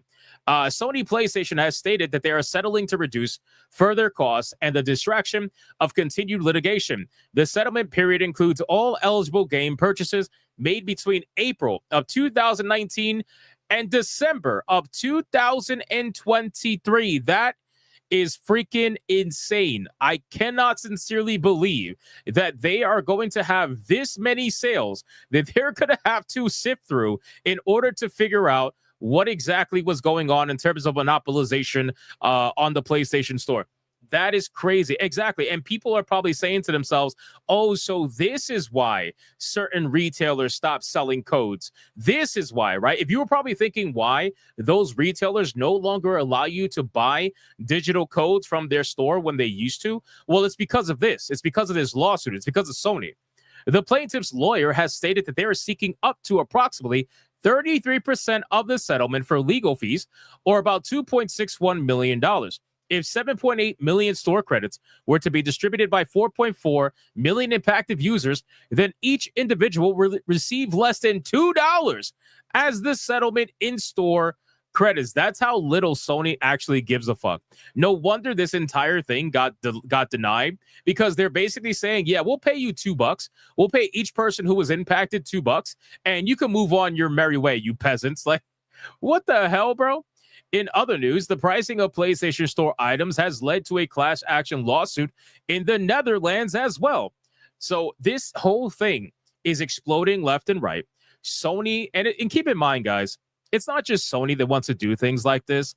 You know, they might have been one of the first ones to do it and pull digital codes from these retailers, but people are not having it, right? They can see right through the nonsense. They can clearly see through your attempt to try to funnel everybody through your store, and you're essentially trying to stop the market from existing. You're trying to just do everything with your own personal store, and that is it. It's a huge problem, and this is why these lawsuits are going to be very important. I hope that this continues on for as long as possible, so they can continue to reference different situations within the lawsuit and other cases as well. Like the judge said, you gotta reference other comparable cases. We need to continue to see more of this so that our digital rights start to catch up to the nonsense that these companies are doing. The reason why their EULAs are all basically copy and paste the same stupid shit is because they're trying to get ahead of the curve. They're trying to get ahead of the eventual law that's going to take place and come out at some point. It's only a matter of time before the law catches up. But by the time the law catches up, the companies are hoping to be far ahead of whatever law may come out to protect consumers' digital rights. So you guys can let me know, what do you think about this entire situation in the comments down below of this video? Are you on the side of Sony? Do you think it was a good idea? Do you only want to shop the PlayStation Store, or do you disagree with Sony and you want to have the option to shop anywhere you want for the item you are looking for? Whatever that thought may be, leave it in the comments down below. Thank you so much for watching. If you enjoyed this video, consider hitting that like and subscribe, and I'll see you on the next one. Exactly. EULA is worded in a way to wear you out and make you just skip and accept it. Exactly. And also keep in mind, guys, every time a EULA has been challenged in a court of law, a lot of the times it gets thrown out completely. You guys realize that? Like, it gets either thrown out completely, or it gets downplayed to the point where it's not even doing what it was supposed to do. EULAs have been challenged all the time. EULAs continue to be challenged all the time. So we need to continue to do so, because these companies would have you believe that they are, you know, I don't know if you want to call them the law, but they would have you believe that their EULA is like set in stone the law. And that's not how it goes at all. It's all just legal speak. It's meant to confuse you. It's meant to throw you off. It's meant to make you not want to go after them for whatever the reason may be. Because let's be real, people are already intimidated to try to sue a massive company like Sony. I mean, think about it, right? Sony's huge. The mere thought of trying to sue Sony on your behalf is it's a daunting thing. A lot of people will be intimidated by that. But the EULA is supposed to be that extra step to try to dissuade the people who will try to go after Sony. But at the end of the day, a class action is the way you go after these major corporations. And that is the reason why that Nintendo has tried to get ahead of all of this by making it so that their EULA states you cannot class action sue them. You can only sue them singular people. That's it. You can't sue them under class action. This is what they're trying to do. They're trying to get ahead of it because they know that there's power in unity, there's power in class action, and they want to try to stop it from happening. So that's what they're doing. But you guys can let me know what you think overall in the chat, in the comments. Let's check. Let's see. Let's check Rumble. We got Adam Juman with $1. Says, can't wait for the discovery portion to happen in the Sony lawsuit. Dude, that would be insane. I wonder, what would they even find? What would they even find? Would they find like Sony admitting that they want to monopolize the entire thing by removing retailers? I mean, I really don't know. I have no idea. All right, let's continue. We got to continue to the last topic, and this is the best topic of them all. Well, no, Savvy's was pretty good. I loved Savvy's topic. This is very important, guys. We got to stop killing games. We got to stop killing games, right? So they are trying to take down Stop Killing Games. We all knew it was only a matter of time, right? We all knew it. Everybody knew it. Every single one of us knew that they were going to try to take down Stop Killing Games. It was only going to be a matter of time. Now, they are exactly trying to do just that. And the person who is behind Stop Killing Games has come out and said that they're under attack, right? They're under attack. So we're going to talk about it. So like I said, this is the second topic for Stop Killing Games. The first one was that it officially passed 1.4 million signatures, which is fantastic. Great news. But with that level of power comes a lot of pushback. And that's this. So let me drink some water and then we're going to get into it.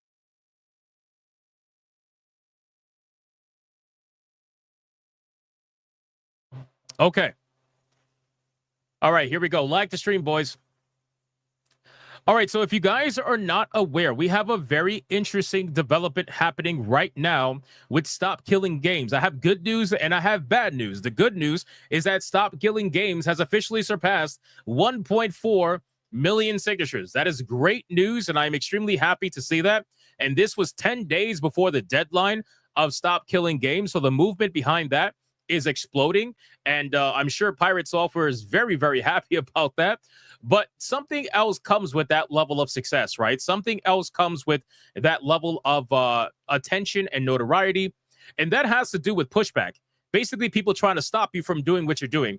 People trying to fight back against you who have a stake in trying to ensure that games continue to be killed off, right? Gee, I wonder who that could be. So we have an article here. It says Stop Killing Games YouTuber says that someone's filing false claims against the EU initiative. Ross, Accursed Farm Scott, calls the latest attack a shot across the bow. So again, shout out to Accursed Farms on YouTube. They're the ones who created Stop Killing Games. And they're the ones that are giving us the update. So let's talk about it. The Stop Killing Games campaign has continued building momentum in recent weeks. And like we said, we have surpassed 1.4 million signatures, and we even got some politicians to sign it, which is hilarious. The EU petition Stop Destroying Video Games now has a real shot at forcing the issue with regulators over there. Though one of the campaign's biggest promoters now claims that someone is trying to derail the effort with false allegations against the petition. Someone was gunning for us, according to Ross from Accursed Farms. He says in a new video, this is a shot across the bow. So here's what he's detailing, and let's see exactly what's going on, because the funny thing is, all of this is happening from supposedly an unknown user, which makes it even more suspicious, right? Why is an unknown user trying to take down Stop Killing Games? It makes you very curious as to why that's going on. Gee, who could that unknown user be? He details a complaint sent to the EU Commission from an unknown user alleging that Stop Destroying Video Games EU petition violates disclosure rules, apparently. The complaint argues that while the petition states there are no sources of funding behind it, Scott's ongoing promotion of the petition essentially amounts to professional contributions from a foreign entity. So they are trying to desperately go through anything they possibly can to take this thing down. And it makes you wonder, why would you do that, right? Who out there would actually do that? It just makes you wonder, right? So all of this is happening and is apparently happening from an unknown user. And I didn't even realize that you can file a complaint or something with the EU Commission while also being unknown. It's just, I guess it's an anonymous kind of reporting. I'm not sure. But in any case, let's continue. So the 500 disclosure threshold is exceeded by approximately 125 to 295 times through Scott's undisclosed professional time contribution, representing potentially the largest single source of campaign support. The complaint alleges the concealment prevents informed citizen participation by misrepresenting the initiative as having no financial backing while substantially depending on foreign professional contributions. So you know what this sounds like? I'm just gonna put my tinfoil hat on right now, and I'm sure everybody else watching this is gonna put their tinfoil hat on right now as well. This complaint sounds like a lot of legal speak, ladies and gentlemen.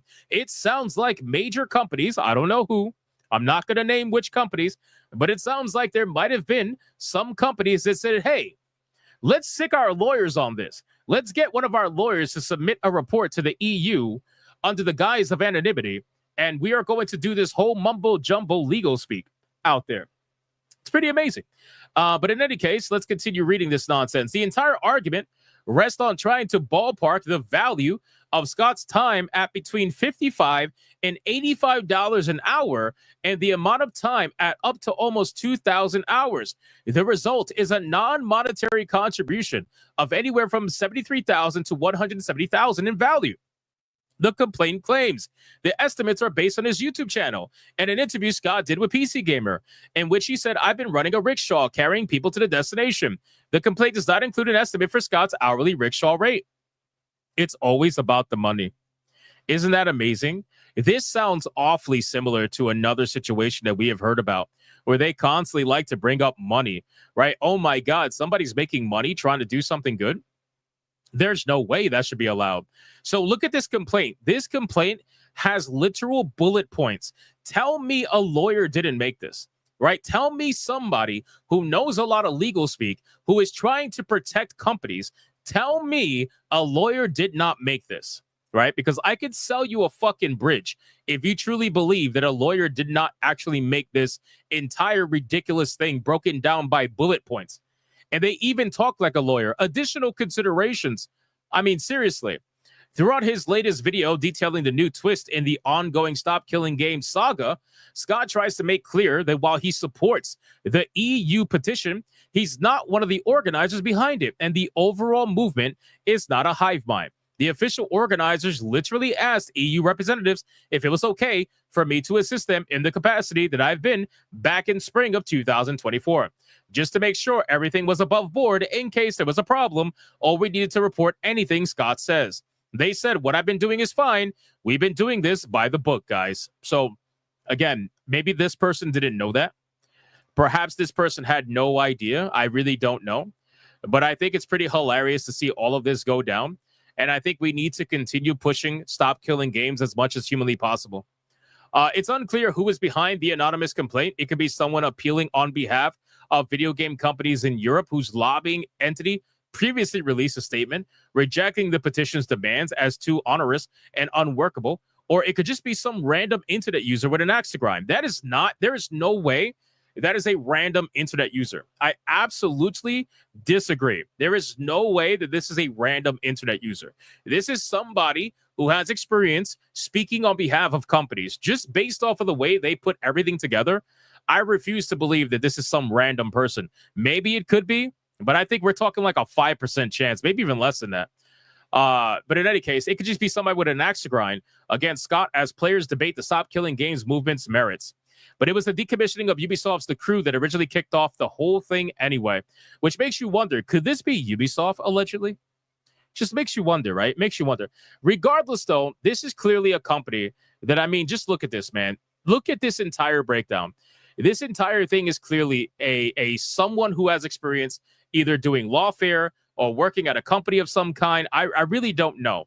All I know is that this is extremely sus, and I think that this is not going to be the end of it. Stop Killing Games is something that is going to keep getting backlash, is going to keep getting hate, it's going to keep getting somebody to try to take it down. They're going to do everything they can to try to take it down. This won't be the end of it. And I guarantee you, we are going to see in the future that there is going to be more attempts at a takedown, either through TOS or through legal means. Somebody somewhere is going to try to take this shit down. And especially considering it's the EU, I feel like it's only a matter of time. So keep talking about it and let me know what you think in the comments down below about all of this nonsense regarding Stop Killing Games. Who do you think is the anonymous person that sent this entire list to the EU? Let me know in the comments. Thank you so much for watching the video. And if you enjoyed the content, consider hitting that subscribe and that like. And I'll see you guys on the next one. You're betting against Ubisoft? Somebody said you're betting against Rockin' Hound Dog says you're betting against Ubisoft. Yeah, I mean, it could be. Oh, you think it's pirate software via Chat GPT, bro? Bro, maybe. Maybe. No, I doubt it. I doubt it. I doubt it. I doubt it. Maybe. I have no idea. You wouldn't doubt if it was pirate software? Bro, everybody's going to say pirate software now. Literally everybody's going to say pirate software. That's hilarious. All right, let's catch up. Let's catch up. I think we are caught up, but let me just double check. Hold on. You said it's definitely Ubisoft? Maybe. Maybe. Bro, even Timebound Holler is going to say, yup. Timebound Holler is going to say, yup. We're going to say it was pirate software? Bro. Well, so really quick. The anonymous thing is a little sus from the complaint. It's a little bit sus because it makes me think like it's someone who doesn't want anything going back to them, which tells me that it's either someone that's very popular that doesn't want to be known, or it's a big company, right? It's got to be one of the two. Otherwise, like most normal people, when they file official complaints, they want to be get back to. Like they want someone to get back to them. So to file it anonymously tells me that they're just trying to get the message out there, and they don't care about being spoken back to. They don't care about any of that. So it's got to be someone who is high up there somehow, somewhere. I don't know. We shall see. We shall see. All right, we're fully caught up everywhere. Thank you guys so much for the insane support tonight. I really appreciate it. A couple of tidbits before some of you leave before the waifu battle. Number one, join me tomorrow at 5 p.m. Eastern Standard Time. We will be finishing Death Stranding officially on Grifcast. The crazy ending is about to go down on tomorrow's stream. So if you want to see that and you've been watching Grifcast, please make sure to go check that out. Don't miss it. 5 p.m. Eastern. And of course, we have Hypnocast 9 p.m. Eastern. Don't forget that as well. And that's basically it, boys. That's basically it. Let's get into the waifu battle now, ladies and gentlemen. Aerith stole the belt last time. She stole it. She stole it. And this particular waifu battle is going to be legendary because there's no way that it cannot. There's literally no way.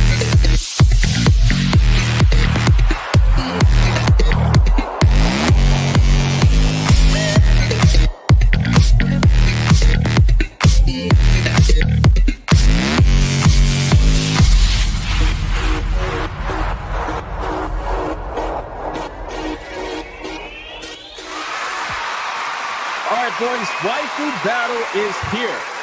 So again, if you guys missed the last waifu battle, boys, Aerith stole the fucking belt again, ladies and gentlemen. She stole it. She stole it. I haven't updated the picture. Don't yell at me. She stole it. She absolutely stole it. And tonight she's going to be going up against another challenger to see if she could keep it longer than one night. Aerith tends to come out strong on the night that she steals the belt, and then she just dies off. Hey, no pun intended. I just realized how that sounded considering her situation.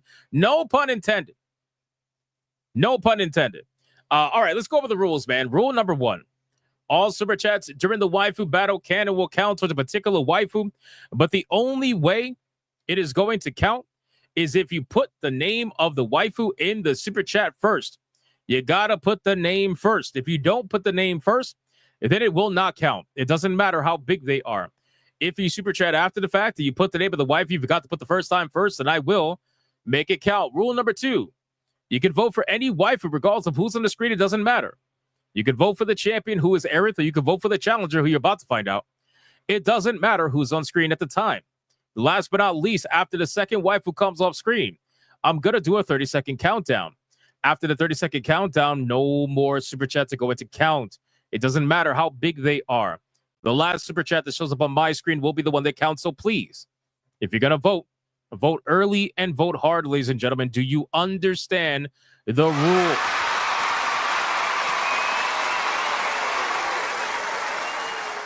Not at all. Not at all. I know we don't. Trust me, I know we don't. All right, guys, listen. I mean, it's Aerith, right? It's Aerith. She's the champion. There's literally no fucking way that this battle is not going down. There's just no way.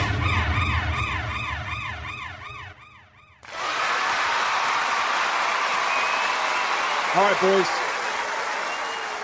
The challenger that's going to go up against Aerith is going to be none other than the one and the only legendary. Have to bring her back because there's no way it's not going to happen. There's no way it's not going to happen, right? It's Aerith. Aerith's the champion, which means we got to have a blood sport happen right now. Tifa, ladies and gentlemen, let's start the clock and let's see who is going to win. Is it going to be Aerith or is it going to be Tifa? Let me know who is going to win in the comments down below. The names are on the bottom. The names are on the bottom. We got Tifa and we got Aerith. So all those donos that I would get as a troll where people are like, I'm voting for Tifa. You better be here today. You better be here today. Resident Magnum says, can I have both? Yes, you can split your super chat for both. Absolutely. You can split your super chat for both. It's not a problem. All is well with the world. 100%. Everybody's super excited for Tifa right now. Look, Crash Collins for $1 over on Rumble says Tifa. Let's fucking go, man. Let's fucking go. Let's make it happen. Holy shit, we are starting off strong. Okay. Okay, we are starting off strong. We are starting off strong, man. Twisted Master with a $50 mega banger. And he says, Tifa, I'll take the damage and the goods. I don't break that easy. Fair enough. Fair enough, my man. I'm sure you'll have a lot of fun getting dolphin kicked by Tifa, right? Shout out to Twisted Master. Thank you so much. Panthra with a 2. Tifa, revenge for Felicia. Hey, you Aerith fans out there, I warned you. I said they were going to get revenge for Felicia. It's not going to end well. Ali Kusanagi with a 5, screaming at the top of his lungs, Tifa. Make it happen. We got Ron DFK with a 2. Tifa, badass over Flower Seller. Bro, where is Sonya? Why is Sonya not in here? She would love that Tifa's back. Longclaw with a 5. Tifa, and it's not even close. Is it not? Are you sure about that? Are you sure about that? Not surprised. Rumble seems like it's all for Tifa as well right now. I'm looking at it. Deadeye's Log saying Tifa, calling it right now. Karma is a bitch. Oh, wow. The Felicia fans are angry, and they're saying that Aerith is going to get the karma that's coming to her. Which, to be fair, that's kind of already happened, considering what happens to her in the game. But, you know, you never know. You never know. You haven't seen the Aerith pick yet. You haven't seen it yet. So I would probably... She might get felted, but I would probably just wait until you say that. There are no voters right now for Aerith, which is not good because we are also going to lose tier 2 if that's the case. We're at 90. What are we at? We're at 96 tier 2s in a row. God damn. God damn. Yada Coley says Tuesday night Yuffie. Dude, people want Yuffie so bad. And then I'll put Yuffie in the waifu battle and she'll lose. That's what's going to happen. People are attacking Sonya. I don't know. She might not be here. She might be working. By the way, if Aerith does not get any votes, she will be banned permanently from the waifu battle. Remember, that is the rule. She needs at least 1 vote in order to avoid the pure ultimate ban from the waifu battle. All right, guys, it is time to bring out the champion who has gotten no votes so far. None other than Aerith, ladies and gentlemen. Let's start the clock and let's see who is going to win. Is it going to be Aerith or is she going to get felted by Tifa? Let's find out. BioT-Wolf with a 5 saying Tifa. I see why people like Aerith. She is most famous for her back shots and taking another man's long, hard sword. Aerith, bro, that's insane. That is insane, bro. Are you serious right now? That's insane. Are we really bringing up Aerith? Oh my god, man. The amount of puns that we get with Aerith's death is ridiculous. It's ridiculous, man. Next is Nocturne with a 2 saying, Aerith, she's a great dancer. That is the first.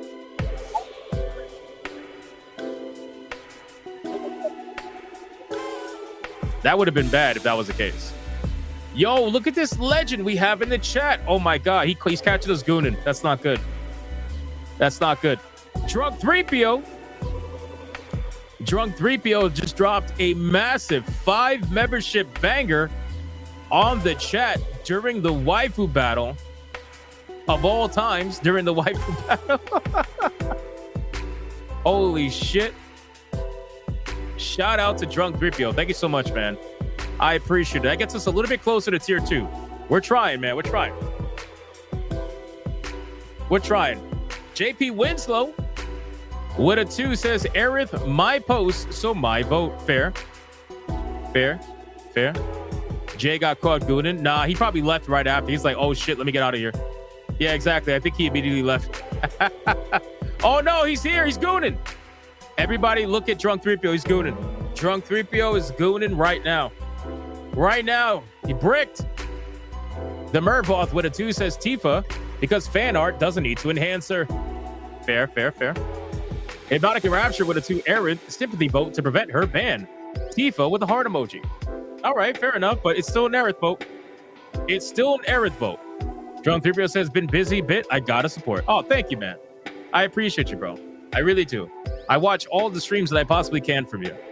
Shout out to you, brother. Much love. Much love. Rumble has been quiet after that $1 vote from Crash Collins. Rumble is refusing to vote. I think they're boycotting. Rumble does not want us to hit tier 2 just so they can felt the people who voted against Felicia. It's crazy. What's happening? What is happening right now? Alucard is screaming for bad shots? I don't really know what's happening. When are we going to do Eve versus Raven? Whenever one of them ends up being the Waifu champion again. It just depends. It depends. Tifa miniskirt is iconic. That is true. But, I mean, to be fair, I mean, Tifa in bikini is also pretty good. Anti-Federalist Pain with a 2 Aerith. She's dying to survive. Oh, my God. Oh, my God. Yamato says, this feels like deja vu to me. Does it? Does it really? It might. Just a little bit, maybe. We'll see. We shall see. Dude, I can't believe Drunk 3PO showed up during the Waifu Battle. Talk about the worst time. It's like, bro, you come in when we're gooning? Damn.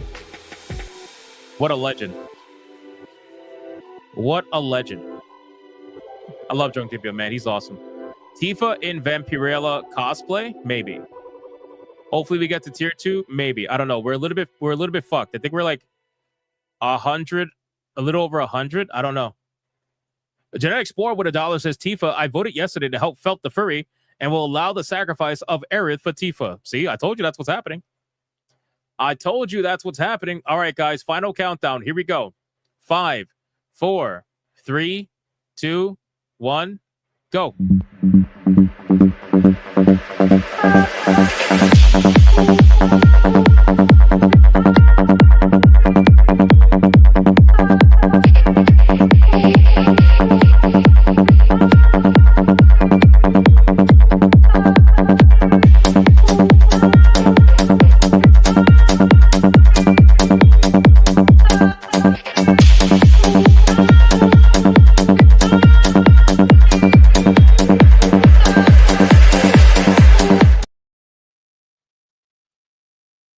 And that is it, ladies and gentlemen. Holy shit. What a boycott felting. My God, dude. Twisted Master with a $50 mega banger. It counted. He was the only one during the final countdown.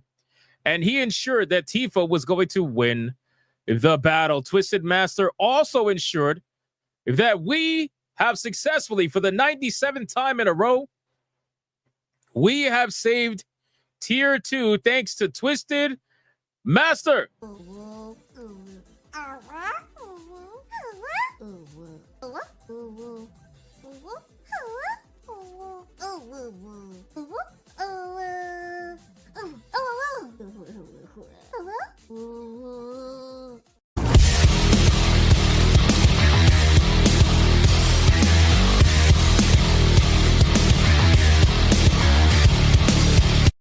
shout out to fucking all of you for getting us to 97 tier 2s in a row and 409 tier 1s in a row. Absolutely disgusting numbers in all the best ways.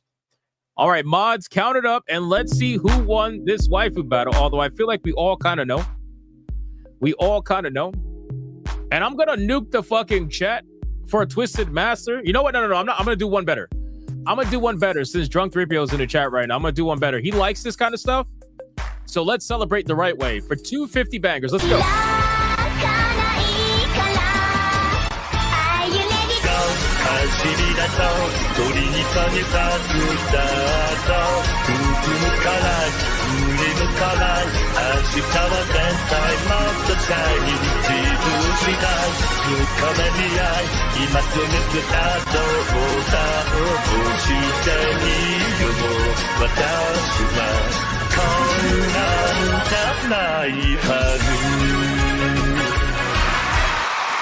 Hell yeah, man.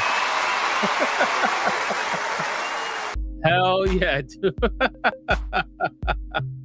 Oh my god, that was hilarious, bro. A Twisted Master, thank you again for the 50 banger twice in a row. That's insane. Thank you so much, man. Thank you. Fucking legends, man. Feed the Ducks, feed the Eagles. Oh, here we go. Numbers are in. Not that we need it. We don't need the numbers, to be honest with you, but hey, tradition.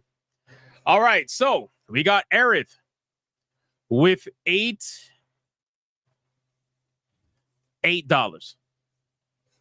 Stop it. Get some help. $8.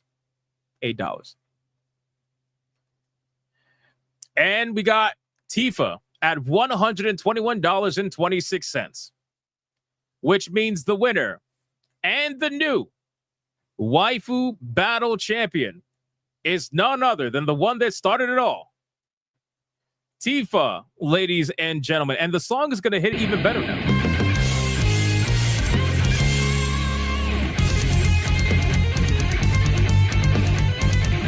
The Felicia fans got their revenge.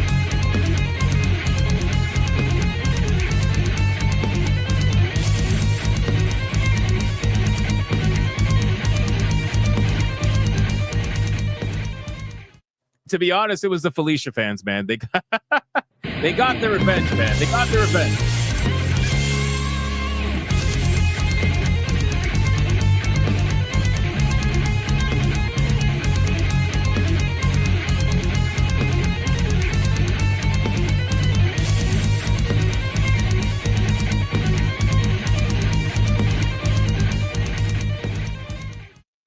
And on that note, I don't think anybody's really coping and seething, considering every Aerith vote was a pity vote, but you know what? Whatever.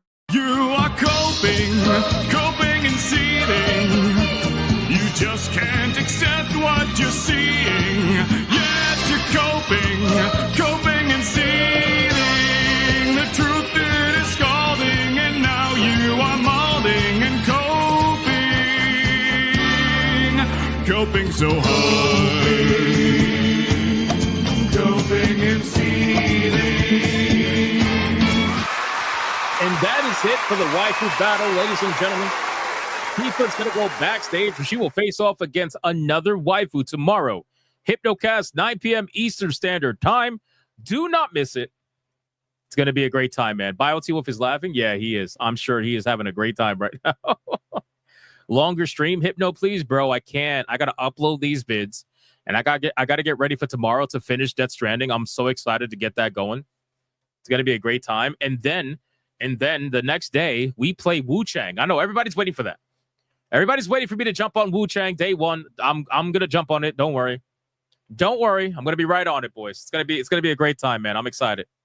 All right, boys, listen. Thank you guys so much for all the insane support. I appreciate you. Shout out to everybody who liked the stream, comments, spam the chat, super chat, gifted memberships, everything. I appreciate it. And shout out to the Hypno mods for doing what they do every single day. I appreciate them as well. But I am out. I am done. I am gone. And I will see you guys on the next one. Until then, go be bigots and go be gooners. Bye.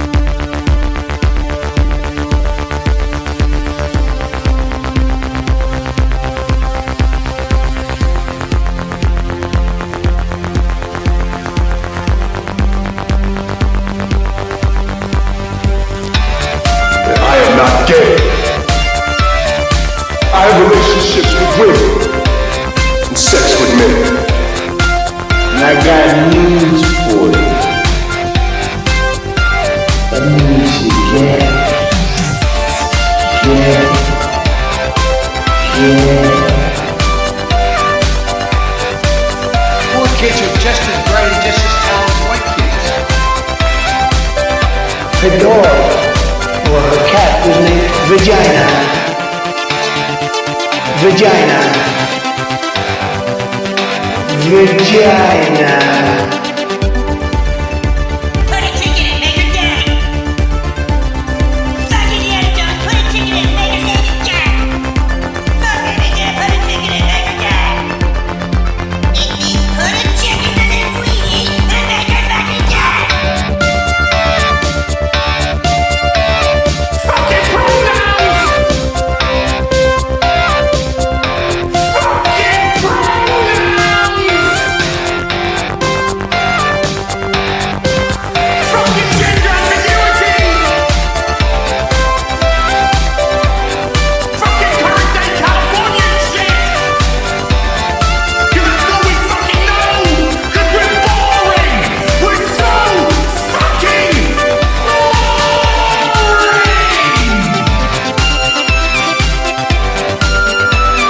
Twitter hole! Twitter hole!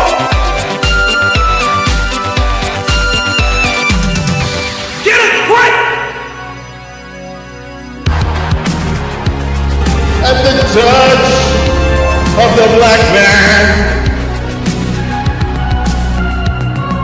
I bring life. I bring life.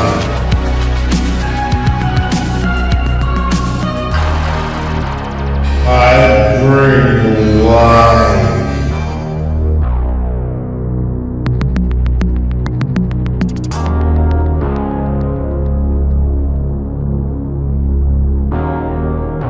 I bring life.